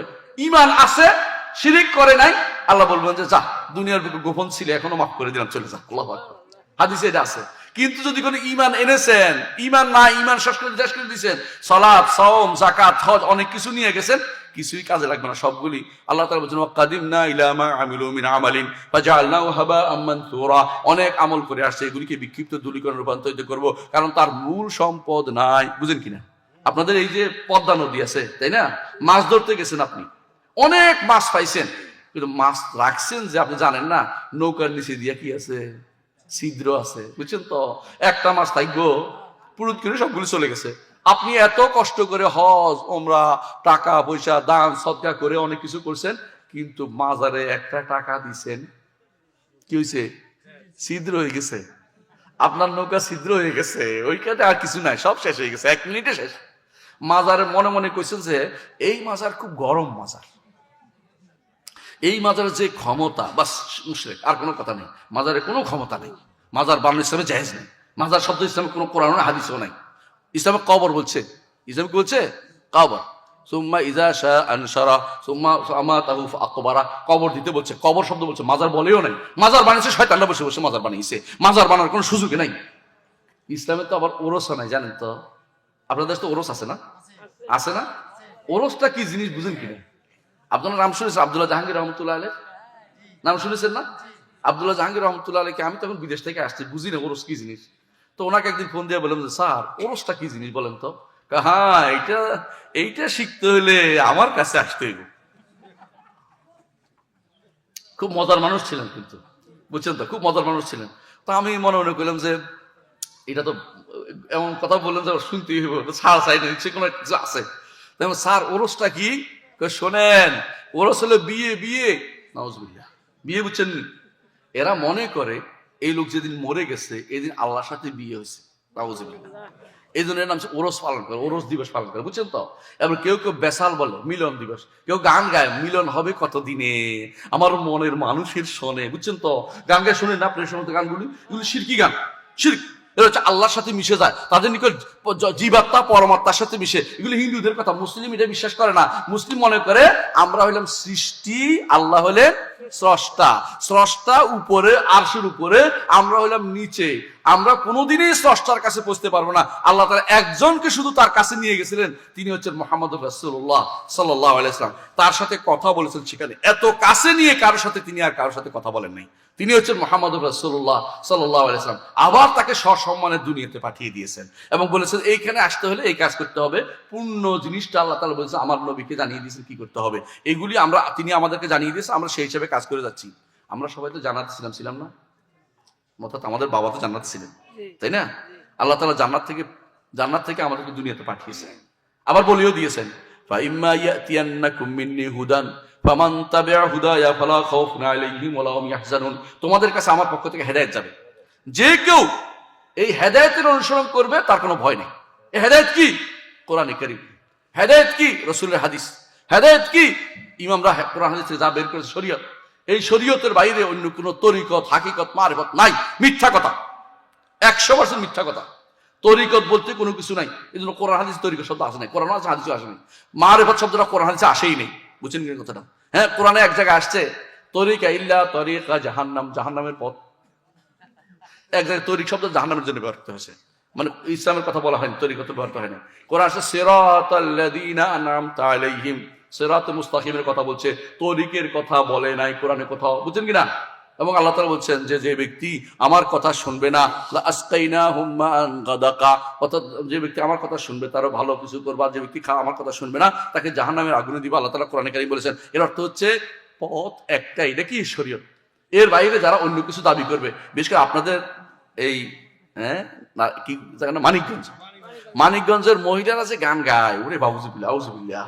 আর এক মহিলা যে গান গাইতে গাইতে একদিন কইতেছে, হুজুররা কি জানে, হুজুর তো শুধু শরীয়তের উপর আছে, আমি তো তরিকত হাইকত মারফত সব শিখে ফেলেছি, বুখারী শরীফ পড়ে ফেলেছে সে। আপনাদের মানিকগঞ্জের মাইয়া, বুঝলেন না? হ্যাঁ, আছে না শয়তানের হাড্ডিটা? আমি কিন্তু নাম বলি নাই, কেউ বলতে পারবে না আমি কারো করছি। আমার কেস করতে পারবে না, কারণ আমি নাম বলি নাই, আপনার বুঝলে হয়েছে। হ্যাঁ, আমরা কোথায় আসতে আপনারা জানেন। এগুলি হচ্ছে দুনিয়ার নিকৃষ্টতম শয়তান, এগুলি কিছুই না, এগুলি নিকৃষ্টতম শয়তান। আমি জানি না কিসের উপর ইমান, তওবা করে যদি মরে না যায় সে ব্যক্তি কাফের হয়ে গেছে। তওবা করে মরতে হবে। কথা বুঝেন কিনা? ঈমান নিয়ে যেতে হলে, যদি আখিরাতে মুক্তি পেতে হয়, ঈমান নিয়ে কবরে যেতে হবে। ঈমান নিয়ে কবরে যেতে হবে, এটা ছাড়া কোনো মুক্তি নাই। ঈমান নিয়ে কবরে যায় না, উপর থেকে কি ঈমান সাপ্লাই দিতে পারবেন? আপনার ছেলে অনেক ভালো, আপনার অনেক ভালো, আপনি কিছু করতে পারবেন? কিচ্ছু করতে পারবে না। ঈমান নিয়ে গেলে অনেক কাজে লাগবে। ঈমান নিয়ে গেছেন, এবার উপর দিয়ে আপনি আবার ইচ্ছা যত বলুন, আল্লাহ আমার বাবাকে ক্ষমা করো, আমার মাকে ক্ষমা করো, আমার অমুকে ক্ষমা করো, আমার বাবা শিরিক করতো না, সবই কিন্তু কাজে লেগে যাবে, সব কাজে লেগে যাবে। আল্লাহ ওনাকে জান্নাত দাও, জাহান্নাম থেকে বাঁচিয়ে দাও, সব কাজে লাগবে। ঈমান নাই, যতই পাঠান ওটা ফিরে চলে আসবে, ওটা ওদিকে ভিতর দিয়ে ঢুকতেছে না। কারণ জায়গাটা কি হয়েছে, জায়গাটা নাই, জায়গাটা ছিদ্র হয়ে গেছে, অনেকে মাছ পড়ে গেছে সবগুলি, এই মাছও আর যাবে না ওখানে, কারণ ওটা জায়গা কি নেই, মাছ জায়গার মতো জায়গা নেই, সব নষ্ট হয়ে গেছে। এই জন্য ঈমান নিয়ে যেতে হবে। আল্লাহ তাআলা বলছেন প্রথম ওসিয়ত হচ্ছে শিরিক করা যাবে না। আল্লাহ তুশরিকু বিহি শাইআন, কারো সামান্যতম শিরিক তোমরা করতে পারবে না আল্লাহর সাথে। শিরিক করলে আর আখিরাতের কোনো কিছু তোমার জন্য অবশিষ্ট নেই।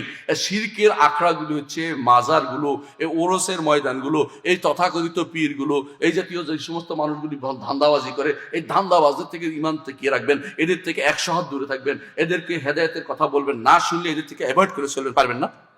পারবেন না? এটা ঈমানের দাবি, ঈমানের দাবি। মুহাম্মদুর রাসূলুল্লাহ সাল্লাল্লাহু আলাইহি ওয়াসাল্লাম ঈমান রক্ষার জন্য আর কোনো কারণ ছিল না। মক্কাতে তাকে সবাই ভালোবাসতো না? কি ছিল? আল আমিন নাম ছিল না? আল আমিন নাম ছিল। এমনকি তার কাছে আমানত রেখে যাইতো। সুবহানাল্লাহ। মানে তাদের দৃষ্টিতে তিনি তাদের ধর্মের না, তাদের গোষ্ঠীর না, তাদের শত্রু না, তাদের শত্রু তো। কারণ তাদের ও লাত মানাত ওজার বিরুদ্ধে বলছে, অলি আল্লাহদের বিরুদ্ধে বলছে, তাদের অলি আল্লাহদের বিরুদ্ধে বলছে, তারপরেও তার কাছে আমানত রেখে যাচ্ছে। চিন্তা করেন, তার তো এত প্রিয় মানুষই ছিল, তাহলে প্রিয় মানুষটা শত্রু হওয়ার পরেও তারা বিশ্বাস করতো, প্রিয় মানে বিশ্বাসী ছিল, বিশ্বাস করতো তাকে, তারপরও রসুল শত্রু হয়েছেন কি জন্য বলেন তো? কারণ তারা শিরিক করতো, রসুল শিরিক না করতে বলতো। কথা বলছেন তো? পার্থক্য এখানে, প্রত্যেকে একটাই। তার রসুল বলতেন যে একমাত্র আল্লাহর ইবাদত করো, তারা বলতো তো আমাদের লাত মানাত ওজ্জার কি হবে? আজাল আল আলিহাতা ইলাহা ওয়াহিদা ইন্না হাযা লাশাইউন উজাব, সমস্ত আল্লাহকে এক আল্লাহ বানিয়ে ফেলেছে, এটা আশ্চর্যের কথা। এটা কোন ধরনের কথা? সমস্ত আল্লাহকে এক আল্লাহ বানিয়ে ফেললো বেটা, মানে এটাই কথা। ইন হাযা ইল্লা শাইউন ইউরাদ, কথা এটা ইচ্ছা করে কোন একটা করছে। এর উদ্দেশ্য কি? মুহাম্মদ রাসূলুল্লাহ সাল্লাল্লাহু আলাইহি ওয়াসাল্লামের কাছে একটা প্রস্তাব আসছিল, জানেন তো? আবু তালেবের মাধ্যমে, খাজা আবু তালেব, তার মাধ্যমে একটা প্রস্তাব আসছে। যেটা কি? আমরা 1 বছর আপনার আল্লাহর ইবাদত করে দিব, শুধু আরেক বছর আপনি আমাদের মূর্তিদের একটু ভালো বলবেন, অন্তত কিছু না করতে পারেন। রাসূল কি মানছিল? কি বলছে? কুল ইয়া আইয়ুহাল কাফিরুন লা আ'বুদু মা তা'বুদুন ওয়ালা আনতুম আ'বিদুনা মা আ'বুদ ওয়ালা আনা আ'বুদু মা আ'বাদতুম ওয়ালা আনতুম আ'বিদুনা মা আ'বুদ লাকুম দীনুকুম ওয়ালিয়া দীন। 2 দিন এক হইতে পারে না, তোমরা শিরকি দিনের মধ্যে আসো, আমারটা তাওহীদের দিন। যে ব্যক্তি দুনিয়াতে এখন যদি কোনো কেউ শিরক এবং তাওহীদ একসাথে করে ফেলে, সে কি রাসূলের সাথে আছে? রাসূলের মতে আছে? রাসূলের শরীয়তে আছে? যদি এখন যদি কেউ আমার তরিকতে আছে, তাহলে গ্রহণ করা হবে? তরিকত ফেডারেশন, তরিকত ফাউন্ডেশন, এগুলি হচ্ছে এই জাতীয় নাম দিলে বুঝবেন যে এগুলি হচ্ছে ভণ্ডামিদের কাজ, ভণ্ডদের কাজ। এগুলি আল্লাহ এবং তার রাসূলের পথের কাজ নয়।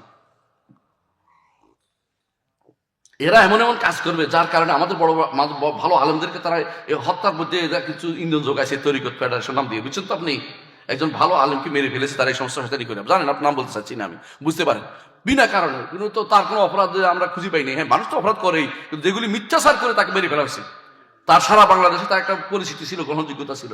এগুলি এরা কারা করছে? এই সবচেয়ে বেশি আপনাদের বড় শত্রু হচ্ছে এই জাতীয় এই তথাকথিত এই পীর গোষ্ঠী, যারা এই তরিকত নাম দিছে, বুঝছেন না? হাকিকত নাম দিবে। হাকিকত বুঝেননি? হাকিকত হচ্ছে আপনি বুঝবেন যে আল্লাহর বান্দা এক, এটা হচ্ছে হাকিকত তাদের কাছে। মানে স্রষ্টা সৃষ্টি এক, সব এক, কোনো দুই নাই, এটা বলে হাকিকত। নাউজুবিল্লাহ। যে ব্যক্তি মনে করবে স্রষ্টা সৃষ্টির ভিতরে অথবা সৃষ্টি স্রষ্টার ভিতরে, সে ব্যক্তি কাফের, কোনো সন্দেহ নাই, এবং সে ব্যক্তি কাফের হিসেবে কবর দুনিয়া থেকে যাবে, এবং সে জাহান্নামে যখন যাবে, জাহান্নামে যেতে বাধ্য সে, যদি তওবা করে না যায়। কথা বুঝছেন? দুনিয়া থেকে এই বিশ্বাস নিয়ে যদি যায় যে স্রষ্টা সৃষ্টির ভিতরে, সে ব্যক্তি কাফের, কোনো সন্দেহ নেই, সে ব্যক্তি মুশরিক, কোনো সন্দেহ নেই। কথা বুঝাতে পারছি? মনে রাখবেন একটা কথা, আল্লাহ তাআলা কোথায়? আরশের উপরে। আল্লাহ তাআলা কোথায়? আরশের উপরে। আমরা কোথায়? নিচে। আমরা অনেক নিচে নিচে নিচে। কোন সৃষ্টির পক্ষে আল্লাহর আরশের কাছে যাওয়া সম্ভব না, একমাত্র মুহাম্মদ রাসূলুল্লাহ সাল্লাল্লাহু আলাইহি ওয়াসাল্লাম। বাকিরা বহন করে। আর নিচে আরশের চারপাশে ঘিরে ফেরেশতারা সুবহানাল্লাহি ওয়া বিহামদিহি বলে। আল্লাহ তাআলা কোরআনে কারীম বলেছেন ওয়া তারাল মালাইকাতা হাফিনা মিন হাউলিল আরশ, হে নবী আপনি দেখতে পাবেন মালায়েকাদেরকে তারা হাফিনা মিন হাউলিল আরশ, আরশের চারপাশে নিচ থেকে ঘিরে আছে, ইউসাব্বিহুনা বিহামদি রাব্বিহিম, তাদের রবের তাসবিহ পাঠ করে, পবিত্রতা ঘোষণা করে, প্রশংসা সহ। এইজন্য আপনারা যে বলেন সুবহানাল্লাহি ওয়া বিহামদিহি বলেন না, এটা কাদের তাসবিহ জানেন? এটা ফেরেশতাদের তাসবিহ, সবচেয়ে উত্তম তাসবিহটা। এইজন্য রাসূলুল্লাহ সাল্লাল্লাহু আলাইহি ওয়াসাল্লাম বলেছেন কালিমাতানে খাফিফাতানে, বলছে না দুটি কালেমা হচ্ছে সবচেয়ে হালকা, মুখের মধ্যে ওজনের মধ্যে ভারী হবে, মিজানের পাল্লার মধ্যে, এবং সওয়াবের মধ্যে অনেক বেশি হবে, এবং আল্লাহর কাছে সবচেয়ে প্রিয় হবে। সেই জিনিসটা কি? সুবহানাল্লাহি ওয়া বিহামদিহি সুবহানাল্লাহিল আযীম। সহজ, সুবহানাল্লাহিল আযীম। যদি একসাথে বলেন সকালবেলা, যদি আপনি সকালে 100 বার বলেন, এটা বিশাল সওয়াব রয়েছে। দেখি সুবহানাল্লাহিল আযীম ওয়া বিহামদিহি, দুইটা একসাথে হয়ে গেছে। রাসূল আমাদেরকে এটা শিখিয়ে দিয়েছেন। যদি দুইবার না করতে পারেন, একবার করেন সুবহানাল্লাহিল আযীম ওয়া বিহামদিহি, 100 বার পর সহিহ হাদিস এসেছে সকালবেলা বিকালবেলা যদি এটা একটু বলেন, কেন আপনি আল্লাহ তাসবিহ পাঠ করবেন। আল্লাহ তাআলা যে পবিত্র, কিসের থেকে পবিত্র? শিরিক থেকে পবিত্র, কুফর থেকে পবিত্র। আল্লাহ তাআলাকে শিরিক থেকে মুক্ত রাখতে হবে, আল্লাহর সাথে কুফরি করা যাবে না। যে ব্যক্তি আল্লাহর দ্বীন নিয়ে ঠাট্টা করে সে ব্যক্তি কাফের। দিনে ঠাট্টা বুঝেন কিনা? কেউ যদি বলে আমি শরীয়ত মানি না, সে ব্যক্তি কাফের। কেউ যদি আল্লাহর দিন মানি না, সে ব্যক্তি কাফের। যে বলে পর্দা মানি না, সে ব্যক্তি কাফের। যে ব্যক্তি সালাত মানি না, সে ব্যক্তি কাফের। যে বলে জাকাত কেন দিবে, সে ব্যক্তি কাফের। কাফের কি এমনি হয়? একটা অস্বীকার করলে কাফের হয়েছে। যে কোনো একটা, ঈমান আনতে হলে অনেকগুলো লাগে, কাফের হইতে হলে অনেকগুলো করা লাগে না, একটা করলে কাফের হয়ে যায়। শুধু অস্বীকার নয়, মনে মনে কেউ আপনাকে বললো, ধরেন যে কবরের আযাব আছে, তা আপনি মনে মনে কি করলেন, অথবা মুখে বলে ফেললেন আরে আযাব আবার কিরকম, এই সঙ্গে সঙ্গে কাফের, কোনো কথা নেই। এই কথা বললে কাফের হয়ে যাবে। এটা কি? উপহাস করা। দিনের কোনো কিছু নিয়ে উপহাস করবেন, ঠাট্টা করবেন, আপনি কাফের হয়ে যাবেন। শরীয়তে দিন বলেছিলাম মেনতে হবে। যে নারীরা পর্দা নিয়ে উপহাস করে, ঠাট্টা করে, তাদের ঈমান নাই। কথা বুঝাতে পারছি? আপনার স্ত্রী পর্দা নিয়ে যেন উপহাস না করে, আপনার স্ত্রী যেন আপনার দাড়ি নিয়ে উপহাস না করে, তাহলে কিন্তু কাফের হয়ে যাবে। দাড়ি ছোট জিনিস হতে পারে, আপনার কাছে মনে হচ্ছে অল্প কাটা জিনিস, কি কাজে লাগে, কিন্তু এইটা নিয়ে উপহাস কেউ রাখে না। এক কথা গুনাহগার, তার গুনার অনুভূতি আছে, গুনাহগার হচ্ছে, কিন্তু কেউ যদি উপহাস করে কি হবে? কাফের হয়ে যাবে। উপহাস করে কাফের হয়ে যাবে। কারণ আপনি জানেন যে তবুকের যুদ্ধে, আমি আর লম্বা করবো না, অল্প কতক্ষণ বলে শেষ করে দেবো ইনশাল্লাহ। তবুকের যুদ্ধে এরা আসতেছিল, এক সময় সাহাবায়ে কেরাম আসছিলেন, ওই এরাও ছিল, মুনাফিকরাও ছিল সাথে। তো মুনাফিকদের দুইজন একজন বলতেছে যে আমাদের এই সমস্ত হুজুর এগুলি আছে না, তারা যুদ্ধ করে আর তাদের কোনো কাম নাই, সারাদিন বসে বসে কাল পেট ফুজারি। এই কথা বলার পরে সাহাবী একজন শুনছে, যায়েদ ইবনে আরকাম, তিনি এসে বলে ইয়া রাসূলুল্লাহ, ওই দুইজনে আজে বাজে কথা বলছে। ওরা দৌড়ে এসে বলছে ইয়া রাসূলুল্লাহ, কেউ কথা শুনে আমরা কিন্তু আজে বাজে কথা বলি না, এরা মিথ্যা কথা বলছে এই লোকটা। উনি তো বিপদে পড়ে গেছে। আরে রাসূলুল্লাহ আমার শেষে এর কথা, তো নেতা মানুষ, এর কথা শুনে আমার তো রাসূল তার গায়েব জানেন, রাসূল আমার তো খারাপ মনে করবে আমাকে। তিনি খুবই টেনশনে পড়ে গেছেন। এমন সময় আল্লাহ আয়াত নাযিল করেছেন ওয়ালা ইন সাআলতাহুম লা ইয়াকুলুনা ইন্নামা কুননা নাখুযু ওয়া নালআব কুল আবিল্লাহি ওয়া আয়াতি ওয়া রাসূলিহি কুনতুম তাস্তাহজিউন লা তা'তাযিরু ক্বাদ কাফারতুম বা'দা ঈমানিকুম। বুঝছেন তো? বলছে কি শুনে, বলতেছে যদি তাদেরকে জিজ্ঞাসা করেন তোমরা কি করতেছিলে ওখানে, কি গুডু গুডু করতেছিলেন, গুডু দোকান আছে না, যেমন দোকানের মাসে গুডু গুডু করে বসে বসে, যদি কি করতেছিলে, বলছে এখানে বসে আমরা এই করতেছিলাম, আমরা ঠাট্টা মশকারি কথাবার্তা বলছিলাম। হ্যাঁ, আল্লাহ কি আয়াত নাযিল করছেন? আল্লাহকে নিয়ে ঠাট্টা করছো, রাসূলকে নিয়ে, দ্বীনকে নিয়ে, শরীয়তকে নিয়ে ঠাট্টা করছো, তোমরা কাফের হয়ে গেছো। কাদ কাফারতুম বা'দা ঈমানিকুম, ঈমানের পরে কাফের হয়ে গেছো। কথা বুঝছেন? আখিরাতের কোনো কিছু নিয়ে, দ্বীন নিয়ে, শরীয়ত নিয়ে, যেগুলো ইসলাম বলে পরিচিত কোনো কিছু নিয়ে ঠাট্টা করবেন, উপহাস করবেন, আপনি কাফের হয়ে যাবেন। ঈমানদার থাকতে হলে যদি আখিরাতের মুক্তি চান, একজন বলতে পারেন যে আমি আখিরাতের মুক্তি চাই না, তো কাফের। আখিরাতের মুক্তি আপনার চাইতেই হবে, আখিরাতের বৈতরণী পার হইতেই হবে। যদি হইতে হয় আপনাকে আখিরাতের বৈতরণী, তাহলে ঈমান নিয়ে কবরে যান, ঈমান নিয়ে কবরে যান। সহজ কথা এটা। আচ্ছা, কবরে যাওয়ার কি কোনো সময় আছে? হ্যাঁ না, আমি 50 বছর পরে যাইয়া তওবা ইস্তেগফার করে কবরে যাব। এই যুবক, আপনাকে বলছি 50 বছর বাঁচবেন, খবর আছে? আপনার বন্ধুদের মধ্যে কেউ মরে যায় নাই? গেছে কিনা? তো বন্ধুর মরে গেছে, আপনি জানেন যে আপনাকে না বলেই কিন্তু মালাকুল মউত এসে যাবে, আপনাকে না বলেই কিন্তু হুট করে নিয়ে যাবে। আপনি তওবা করতে সময় পাবেন না এখনই। শুধু এই জন্য ঈমানদার সব সময় কিসের হেফাজত, সবচেয়ে বেশি হেফাজত করবে? তাওহীদের, ঈমানের হেফাজত করে, যে আমি শিরিক করব না, আমি কুফর করব না, এই ব্যক্তি আমার কুফরের দিকে নিয়ে যাবে, আমার যত মরেও গেলে আমি আল্লাহর কাছে যাব, আমি বাঁচার জন্য শিরিক করব না। অনেকে কি করছে, বিপদে পড়ে কবরের কাছে যায়, তো কবরের কাছে বাঁচেও গেলেন, মানে বেঁচে গেছেন, কি করছেন, ইমান তো হারাই গেছে। আর যদি ইমানটা নিয়ে কবর যেতেন, মরে যেতেন, সমস্যা আছে? সমস্যা নাই। কারণ যদি 40 জন মানুষ যারা শিরিক করে নাই, 40 জন যদি কোনো ব্যক্তির জন্য, ইমানদার জন্য দোয়া করে, গুনাহ ছিল তার, দোয়া করছে, আল্লাহ তারা ক্ষমা করে দেন, হাদিসে আছে। সুবহানাল্লাহ। অর্থাৎ যাদের শিরিক নাই এমন 40 জনে যদি কোনো ইমানদার মানুষের দোয়া করে, তার গুনাহ আছে কিন্তু শিরিক করে নাই, যারা শিরিক করে নাই ওরা দোয়া করছে, তো শিরিক করে নাই ব্যক্তির জন্য, কিন্তু গুনাহ আছে লোকটা। এই যে ব্যক্তি মুর্দার রাখেন না আপনারা, মুর্দার সামনে দাঁড়ায় দোয়া করতেছে, কি দোয়া করতেছে, আল্লাহুম্মা ইগফির লাহু ওয়ারহামহু ওয়া আফিহি ওয়া'ফু আনহু, দোয়া করতেছেন না, আল্লাহুম্মা ইগফির হাইয়িনা ওয়া মাইয়িতিনা শাহিদিনা ওয়া গায়িবিনা, বলতে দোয়া করতেছেন না। অর্থাৎ জানাজা পড়তেছেন, 40 জন হইলে আল্লাহ মাফ করে দিবে তার। সুবহানাল্লাহ। রাসূল বলেছেন এমন 100 জন হইলেও হাদিস আছে মাফ করে দিবে। 40 জন যদি মাফ করে দেয়, আপনি বুঝতে পারছেন, কোন মানুষ 3 কাতার যদি কোনো দোয়া করে, তা আল্লাহ মাফ করে দিবেন। 3 কাতার, বেশি না হলে অল্প হয়েছে, 3 কাতার হয়েছে, বেশি জায়গা নেই, 3 কাতার, তাও আল্লাহ মাফ করে দিবেন। তার অর্থ হচ্ছে আপনি ঈমান নিয়ে গেলে কিন্তু লাভ, ঈমান না নিয়ে আপনি ওখানে যাওয়ার কোনো লাভ নাই। আর ঈমান নিয়ে গেলে, ঈমান থাকলে যদি কোনো আপনাকে, যদি হাজার হাজার মানুষের ভিতরে 40 জন যদি টিকে যায় যে এরা তাওহীদবাদী, শিরিক করে না, যে এদের দোয়ার কারণে আপনার ক্ষমা হয়ে যাবে। কবরে অনেক কারণে কিন্তু মানুষ ঈমানদারের ক্ষমা হয়ে যায়। এই যে দেখেন, অসুস্থ হলে ঈমানদারের গুনাহ ক্ষমা, ঈমানদারের গুনাহ ক্ষমা হয়। ঈমানদার কষ্ট পাইলে, যে কোনো কষ্ট পাইলে গুনাহ ক্ষমা হয়। ন্যাক কাজ করলে গুনাহ ক্ষমা হয়, দেখছেন তো, ভালো ন্যাক কাজ করলে গুনাহ ক্ষমা, যে কোনো ন্যাক কাজ, হাসানাত ইউযহিবনা সাইয়্যাত, ভালো ন্যাক কাজ করলে গুনাহগুলি ক্ষমা হয়ে যাচ্ছে, বুঝছেন তো। ঈমানদার যদি কোনো মৃত ব্যক্তি তার জন্য দোয়া করে, গুনাহ ক্ষমা হয়ে যায়, বুঝছেন তো। আবার তুমি কবরে গেলে শাস্তি হলেও গুনাহ ক্ষমা হয়, হাসরের মাঠে কষ্ট পাইলে গুনাহ ক্ষমা হয়, শেষে রাসূলের সুপারিশ দিয়ে গুনাহ ক্ষমা হয়, কত আপনার নেককার বন্ধুদের সুপারিশ দিয়ে গুনাহ ক্ষমা হবে। ঈমানদার শুধু সেটা পাবে, কিন্তু সবার আগে শিরিক করে কবরে যাওয়া যাবে না। এই জন্য প্রথম আমি এতগুলি 10টা ওসিয়তের মধ্যে একটা ওসিয়ত আলোচনা করছি, আর 9টা ওসিয়ত করতে হলে আরেকটা থাকবো না, এটা আজকে আর করবো না। শুধু এইটাই বলবো সব শেষে, ঈমান নিয়ে কবরে যেতে হবে। আপনাদের কাছে অনুরোধ থাকবে, পারবেন তো ইনশাআল্লাহ? ঈমানকে ঠিক রাখবো, বলে ঈমান ঠিক রাখবো, শিরিক করবো না, কুফর করবো না, মাজারের পিছনে ঘুরবো না, পীরের পিছনে হাঁটবো না, আমরা আল্লাহ তার রাসূলের পথে চলবো, আল্লাহ তার রাসূলের পথে চলবো, ইমামদের পথে চলবো। ইমামরা আবু হানিফা, শাফিঈ, মালিক, আহমদ, এনারা সঠিক পথের অনুসারী ছিলেন, এদের পথে চলবো। বুখারী, মুসলিম, আবু দাউদ, তিরমিজি, নাসাঈ, ইবনে মাজাহ, যত বড় বড় বুখারী আর মুহাদ্দিস, তাদের পথে চলবো। কিন্তু কখনো ভুলেও এই সমস্ত ভণ্ড, এই সমস্ত কুফর পথ শিখাচ্ছে, এদের পিছনে কোনোদিন আমি হাঁটবো না, কারণ এরা আমাদেরকে বিভ্রান্তির অতল তল নিয়ে যাবে। একবার যদি আমি কাফের হয়ে মরতে পারি, আমার তার কিছু নেই, পুঁজি নেই, কিছুই নেই। এরপরে যতই চেষ্টা করেন আপনি, তাদের কিন্তু আর ঈমান শিক্ষা দিতে পারবেন না। দুনিয়ার বুকে আল্লাহকে যদি রব নেমে যান এবং ইসলামকে দিন না মেনে, আপনি যদি মনে করেন অমুকটা তমুকটা, আপনি বিভিন্ন রকমের কি নিয়ে আসেন, বিভিন্ন তন্ত্র মন্ত্র নিয়ে আসেন, এগুলো কিন্তু আপনাকে বাঁচাইতে পারবে না। আপনাকে বিশ্বাস করতে হবে যে মুহাম্মদ রাসূলুল্লাহ যা নিয়ে এসেছেন তা ঠিক এবং তা সত্য, আর কিছু দরকার নাই। মুহাম্মদ সাল্লাল্লাহু আলাইহি ওয়াসাল্লাম আমাদের একমাত্র আদর্শ। আমরা কি অন্য নবীকে মানতে পারবো এখন? আমাদের নবীকে, মুহাম্মদ রাসূলুল্লাহ সাল্লাল্লাহু আলাইহি ওয়াসাল্লাম, যত নবী যদি জীবিত থাকতো, কার কথা শুনতে হইতো? আমার নবীর কথা শুনতে বাধ্য। আমার নবী সবার চেয়ে বড়, আর বড় নবী আল্লাহ আমাদের দিয়েছেন, বড় আদর্শ আমাদের দিয়েছেন। আর আমি কি করতেছি? না না না, আমাদের আরো কিছু দেখি না, অমুককে দেখি না, কেন? আল্লাহ তাআলা আমাদেরকে সবচেয়ে বড় আদর্শ দিয়েছেন, সবচেয়ে বড় আদর্শ ব্যক্তি দিয়েছেন, তিনি হচ্ছে মুহাম্মদ রাসূলুল্লাহ সাল্লাল্লাহু আলাইহি ওয়াসাল্লাম। চারিত্রিক দেখে জাহিলি যুগও তার কোনো দোষ কেউ ধরতে পারে নাই। যখন মুহাম্মদ রাসূলুল্লাহ সাল্লাল্লাহু আলাইহি ওয়াসাল্লাম হেরা পর্বত গুহাতে তিনি কি করলেন, খেয়াল করেন, সেখান থেকে কি পাইলেন? হেরা পর্বত গুহাতে তিনি নবুয়ত পাইছেন। ভয়ে ভয়ে কাঁপতেছেন বাসায় এসে, কারণ এরকম দৃশ্য তো কেউ দেখে নাই। তাকে জোর করে 3বার চাপ দিছে, 3বার চাপ আপনারা দিলে আপনি তো মরে ব্যর্থ হয়ে দেখবেন। কিন্তু শক্তিশালী মানুষ ছিলেন বলে হয়তো আল্লাহ তাকে জীবিত রাখছে। তিনি ভয় বলে, আমার বুক কাঁপতেছে, আমার ভয় লাগতেছে।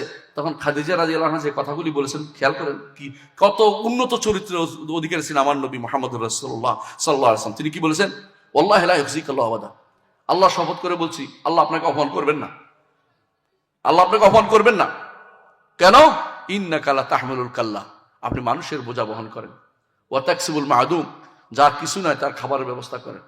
ওয়া তুইনু আলা নওয়াইবিল হক, কারো হক চলে গেছে মক্কাতে, আপনি দৌড়ান যে হকটা ব্যবস্থা করে দেয়। কারণ আবু জাহলরা কি করতো, যে আসতো মক্কাতে বিক্রি করতে, তার সম্পদ নিয়ে দৌড় দিত, কারণ কেউ কিছু করতে পারতো না আবু জাহলের ডরে। আর মুহাম্মদ রাসূলুল্লাহ বলতেন যে ওর হক দিয়ে দাও, মক্কা আল্লাহর ঘর, এখানে তুমি বিয়ে করতে, তখন নবুয়ত পায় নাই তিনি, এর পিছনে দৌড়াইতেন। আর তিনি তকরিদ দয়ফা, মেহমানদারি করতেন, ও তাসিলুর রহম, আত্মীয়তার সম্পর্ক বজায় রাখতেন, এবং তিনি মানুষদেরকে সালাম দিতেন। এগুলি সবগুলি রাসূলুল্লাহ উল্লেখ করেছেন কে? খাদিজা। তখনও ইসলাম আসে নাই, ইসলাম কথা আসে নাই, কথা বুঝছেন কিনা? তখনও ইসলামের কথা আসে নাই। এর মানে ইসলাম শুধু আয়াতটা আসছে, তিনি ইসলাম গ্রহণ করেন নাই তখনও। তখনই তিনি বলছেন যে আল্লাহ আপনাকে কখনো অপমানিত করবেন না। এরপরে তিনি বলছেন যে আল্লাহ আমাকে নবুয়ত দিয়েছে, ঈমান আনো, তিনি ঈমান আনছে। এরপর থেকে তো ঈমানের কথা, কিন্তু আগে থেকে কথা বলছেন তার জাহিলি যুগও আমার নবী সবচেয়ে উত্তম আদর্শের অধিকারী ছিলেন। আর ইসলামে তো তার মতো কে আছে? জগতের কেউ তার মতো হতে পারবে? তাহলে তারই আদর্শ না মেনে আপনি অমুক তমুকের আদর্শ কেন মানবেন? অমুকের কথা তমুকের কথা আপনার কাছে ভালো কেন লাগতে পারে না? ঈমানদার একমাত্র তার আদর্শ কি হবে? মুহাম্মদুর রাসূলুল্লাহ সাল্লাল্লাহু আলাইহি ওয়াসাল্লাম। 3 নম্বর কথা যেটা আপনি বলছিলাম, কবরে গেলে আপনাকে 3টা প্রশ্নের মধ্যে 2টা তো বলছি, তাই না?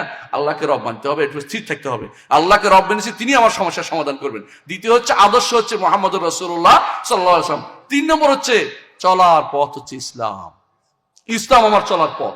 এই ইসলাম থেকে একটু এদিকে যাবেন, ইসলামকে হারিয়ে যাবেন, আপনি অন্যদিকে চলে গেছেন। ইসলাম ছাড়া অন্য কোনো পথে আপনি চলতে পারবেন না। জীবিত মৃত সব অবস্থায় আপনার জন্য ইসলাম আপনার জন্য প্রযোজ্য। জীবিত অবস্থায় ইসলাম, মরার পরেও ইসলাম। বুঝছেন কিনা? মরার সময় কি বলেন? বিসমিল্লাহি ওয়া আলা মিল্লাতে রাসূলিল্লাহ। বুঝছেন তো? রাসূলের মিল্লাতের উপর আপনার কবর দিচ্ছে। সারা জীবন যদি আল্লাহ রাসূলের মিল্লাতের উপর না চলেন, মরার সময় আল্লাহ মিল্লাতে রাসূলিল্লাহ দিলে কি আপনার কাজ হইব ভাই? কাজ হইব? কোনোদিন কাজ হবে না। আপনি কবর যদি জিজ্ঞাসা করে মা রব্বুকা, তোমার রবকে, আপনি কি বলবেন? মনে করতে পারতেছেন না, কারণ আপনি তো আমল করেন নাই, আল্লাহর ইবাদত করেন নাই, অন্য কারো ইবাদত করছেন, এখন আপনি বলতে পারবেন না। আর যদি বলেন তোমার দিন কি ছিল, আপনি বলতে পারবেন না, কারণ আমার হজবরল দিন পালন করছে। কতক্ষণ ইসলাম, কতক্ষণ গায়ের ইসলাম, কতক্ষণ এইটা, কতক্ষণ হিন্দু বৌদ্ধ সব একসাথে করে পালন করছেন, আপনার জন্য কিন্তু উত্তর মুখ দিয়ে বের হবে না, আপনি মনে রাখেন। আর যদি ইসলাম মেনে থাকেন, মুখ দিয়ে বের হবে দিন ইসলাম, আমার দিন হচ্ছে ইসলাম, আমি ইসলামের উপরে চলেছি। আর যদি মুহাম্মদ রাসূলুল্লাহ সাল্লাল্লাহু আলাইহি ওয়াসাল্লাম আদর্শ বাদ দিয়ে দুনিয়ার অমুক আব্রাহাম লিঙ্কন, অমুক তমুক অমুক তমুকের আদর্শ মেনে থাকেন, আপনি শিওর থাকেন যে আপনার মুখ দিয়ে আমার নবী মুহাম্মদ এটা মুখ দিয়ে বের হবে না, কারণ আপনি তো রাসূলকে আদর্শ মানেন নাই। আপনি বেদাত যদি করেন হাসরের মাঠে, আপনি রসুলের কি পাবেন না? হ্যাঁ, পানি পাবেন, হাতের পানি পাবেন না। আপনাকে একমাত্র রসুলের আদর্শ অনুসারে চলতে হবে। এই জন্য রসুলকে আদর্শ মেনে আপনাকে যেতে হবে। দুনিয়ার অমুক তমুকের কথা শুনে নিজের ইমানটা নষ্ট করবেন না, নিজের ভবিষ্যৎ হারাবেন না, নিজেকে খোয়াবেন না, শেষ করে দিবেন না। ইমান নিয়ে কবরে যেতে হবে। কিসে ইমান হয়? ইমান হতে হলে আপনাকে 5টা জিনিস লাগবে। কয়টা জিনিস? 1 নম্বর হচ্ছে আপনাকে আল্লাহ তাআলার সত্তা ঈমান আনতে হবে, যে আল্লাহ তাআলা কোথায়? আরশের উপরে, তিনি আহাদ, একক। কেমন? তিনি সৃষ্টি থেকে আলাদা। 3 নম্বর। এবং 4 নম্বর হচ্ছে তিনি আল্লাহুস সামাদ, অমুখাপেক্ষী, সবাই তার মুখাপেক্ষী। লাম ইয়ালিদ ওয়া লাম ইউলাদ ওয়া লাম ইয়াকুল লাহু কুফুয়ান আহাদ। এই যে এইটা হচ্ছে আল্লাহর জাতের পরিচয়, সত্তার পরিচয়। বুঝছেন তো কথাটা? 1 নম্বর। 2 নম্বর হচ্ছে জগতে সব আল্লাহর কর্ম, কেউ কিছুর অধিকারী নয়, কেউ কিছু অধিকার নয়। কুতুব বলতে কেউ নাই, কুতুব বলতে কেউ নাই, গাউস বলতে কেউ নাই। মিথ্যা কথা এগুলি, এগুলি সম্পূর্ণ মিথ্যা, ডাহা মিথ্যা। কেউ যদি বিশ্বাস করেন কুতুব আর গাউস জান্নাতে যেতে পারবে না, কারণ সে শিরক করে যাচ্ছে। কুতুব বা গাউস বলতে কিছু কোরআন হাদিসে আসে নাই এবং ছিল না, কোনোদিনও নাই। এগুলি মিথ্যা কথা বানিয়েছে, কারণ এই কথা কোরআনও নাই, হাদিসও নাই। তাহলে ওদেরকে বলেন যে একটা হাদিস দিতে, যে কুতুব আর গাউসে হাদিস দিতে পারবে না, কেমন পর্যন্ত দিতে পারবে না। হাদিস নাই, বানাবে কোথেকে? কোরআনও নাই, হাদিস, কোরআন তো নাই, হাদিসও দিতে পারবে না। এর অর্থ হচ্ছে এগুলি নাই। যদি এটি বিশ্বাস করেন যে জগৎ পরিচালনা অন্য কারো হাতে আছে, তাহলে সে ব্যক্তি ঈমানদার হইতে পারে নাই, আল্লাহর ঈমান আনতে পারে নাই। 3 নম্বর, আল্লাহর নামগুলি দিয়ে আল্লাহকে ডাকবেন, আর কাউকে দিবেন না। 4 নম্বর, আল্লাহর গুণগুলি স্বীকৃতি দিবেন, যে আলোচনা আমাদের আগে করে গেছে, আল্লাহর গুণ মানতে হবে। আল্লাহ তাআলাকে চিনতে হলে আল্লাহর গুণ দিয়ে চিনতে হবে। 5 নম্বর, ইবাদত বলতে যা বুঝায় একমাত্র আল্লাহর জন্য শুধু করব, কারো জন্য আমি ইবাদত করব না। ইন্না সলাতি ওয়া নুসুকি ওয়া মাহইয়ায়া ওয়া মামাতি লিল্লাহি রাব্বিল আলামিন। আমার জীবন, আমার মরণ, আমার কোরবানি, আমার সালাত, আমার জীবনের প্রতিটি অ্যাক্টিভিটিস একমাত্র আল্লাহমুখী হবে। একমাত্র বলছি কেন?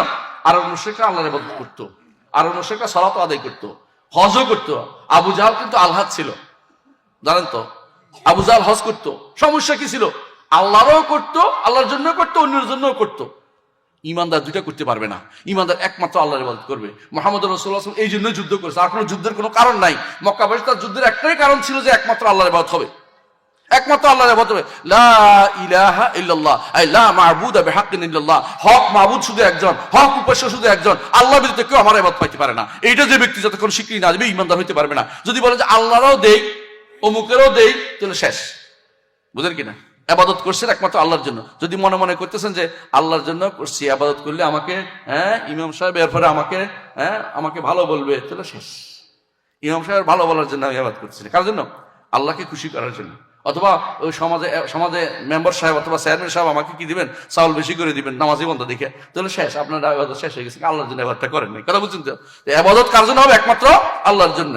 ওয়াইজা মারিদতু ফাহুয়া ইয়াশফিন ওয়াল্লাযী হুয়া ইউতঈমুনি ওয়া ইয়াসকিন, যখন আমি অসুস্থ হই তিনি আমাকে সুস্থ দান করেন, যখন আমার কোনো খাবারের দরকার হয় তিনি খাবারের ব্যবস্থা করেন, যখন আমার পান করার কিছু ব্যবস্থা হয় তিনি আমার পানের ব্যবস্থা করেন, যখন পানি যদি কোনো দুনিয়া থেকে নিয়ে আল্লাহ তাআলা নিয়ে যান, কোনো ব্যক্তি পানি আনতে পারবে না। তো বুঝতে পারছেন যে আল্লাহ ছাড়া আপনার কোনো পথ নাই, বাঁচার পথ নাই, দুনিয়াতেও বাঁচার পথ নাই, আখিরাতেও আপনার মোটেই নেই। দুনিয়াতে কেউ এদিক সেদিক লাফাইতে পারেন, এখান থেকে পালাই আরেকখানে যেতে পারবেন, হাসরের মাঠ থেকে পালানোর কোনো জায়গা নেই।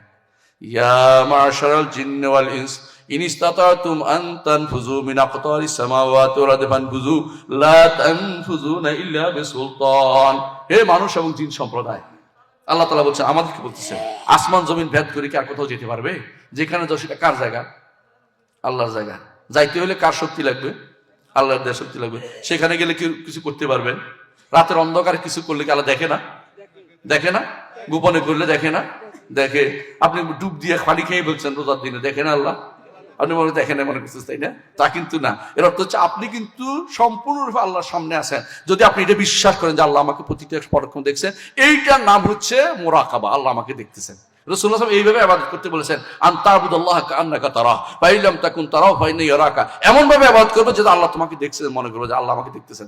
আমি যে মাথা উল্টা চিন্তা আনতেছি এটাও আল্লাহ জানতেছেন। আমি নামাজে দাঁড়াইছি, আলহামদুলিল্লাহি রাব্বিল আলামিন, সমস্ত প্রশংসা আমার রব্বুল আলামিনের জন্য, যিনি সমস্ত জগতের রব, তার জন্য। এই যে মুখে বলতেছেন, এটা কি অন্তরে আসে না? মুখে আলহামদুলিল্লাহ করতেছেন, কিছু বুঝেন না? হ্যাঁ, সুবহানা রাব্বিয়াল আলা নাকি বলতেন সুবহানাল বালা? কোনটা বলছেন? সুবহানা রাব্বিয়াল আলা, আমার রব যিনি সবচেয়ে উপরে, যিনি আরশের উপরে, তিনি কতই না পবিত্র। এটা মাথা আনতে হবে তখন। আর যদি আনেন নাই সুবহানাল্লাহ কিছু কি বলছেন আল্লাহ জানে, কিছুই বুঝেন নাই। অর্থাৎ একবার বলেন শুদ্ধ করে বলেন, 3 বার 10 বার বলে একটা শুদ্ধ করে বলেন, এটা কিন্তু ঠিক না। কারণ আল্লাহ রব্বুল আলামিনের ইবাদতে আপনার ঠিক মন বসতেছেন, আপনি শুধু কি করতেছেন? রুটিন ওয়ার্ক করতেছেন।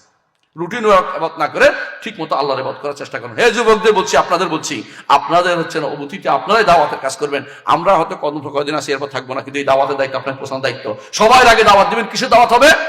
তাওহীদের দাওয়াত। সবার আগে ঈমানের দাওয়াত হবে, ঈমানের দাওয়াত সবার আগে দিবেন। আমাদের একটা বই আছে ছোট, উসুল ঈমান, বইটা পড়বেন, প্রতি ঘরে ঘরে রাখা উচিত। ঈমান কিসের উপর ঈমান আনতে হবে, কিভাবে ঈমান চলে যায়, ওখানে বিস্তারিত আলোচনা আছে। ছোট বই, বাংলা বই পড়বেন, উসুলুল ঈমান, এই বইটা পড়তে পারেন। আমার আছে, ডক্টর মনজুর এলাহী নামের সাথে লেখা আছে, ওইটা পড়বেন, ঘরে ঘরে রাখবেন। ঘরের মধ্যে নিজেরা বসে কিছু, বা নিজেরা বাবা মা একসাথে বসে পড়বেন, বাবা পড়বেন, মা পড়বেন, বোনে পড়বেন, স্ত্রীকে দিবেন, বোনকে দিবেন যে পড়ে দেখো, অথবা নিজের কন্যাকে দিবেন পড়ে দেখো। এইটা সাথে রাখবেন। কেন? এটা আপনার আখিরাতে যাওয়ার জন্য এটা পাতে হবে। আল্লাহ আমাদের বুঝার তৌফিক দান করুন। সুবহানাকাল্লাহু ওয়া বিহামদিকা আশহাদু আল্লা ইলাহা ইল্লা আনতা আস্তাগফিরুকা ওয়া আতুবু ইলাইক। আসসালামু আলাইকুম ওয়া রাহমাতুল্লাহি ওয়া বারাকাতুহু।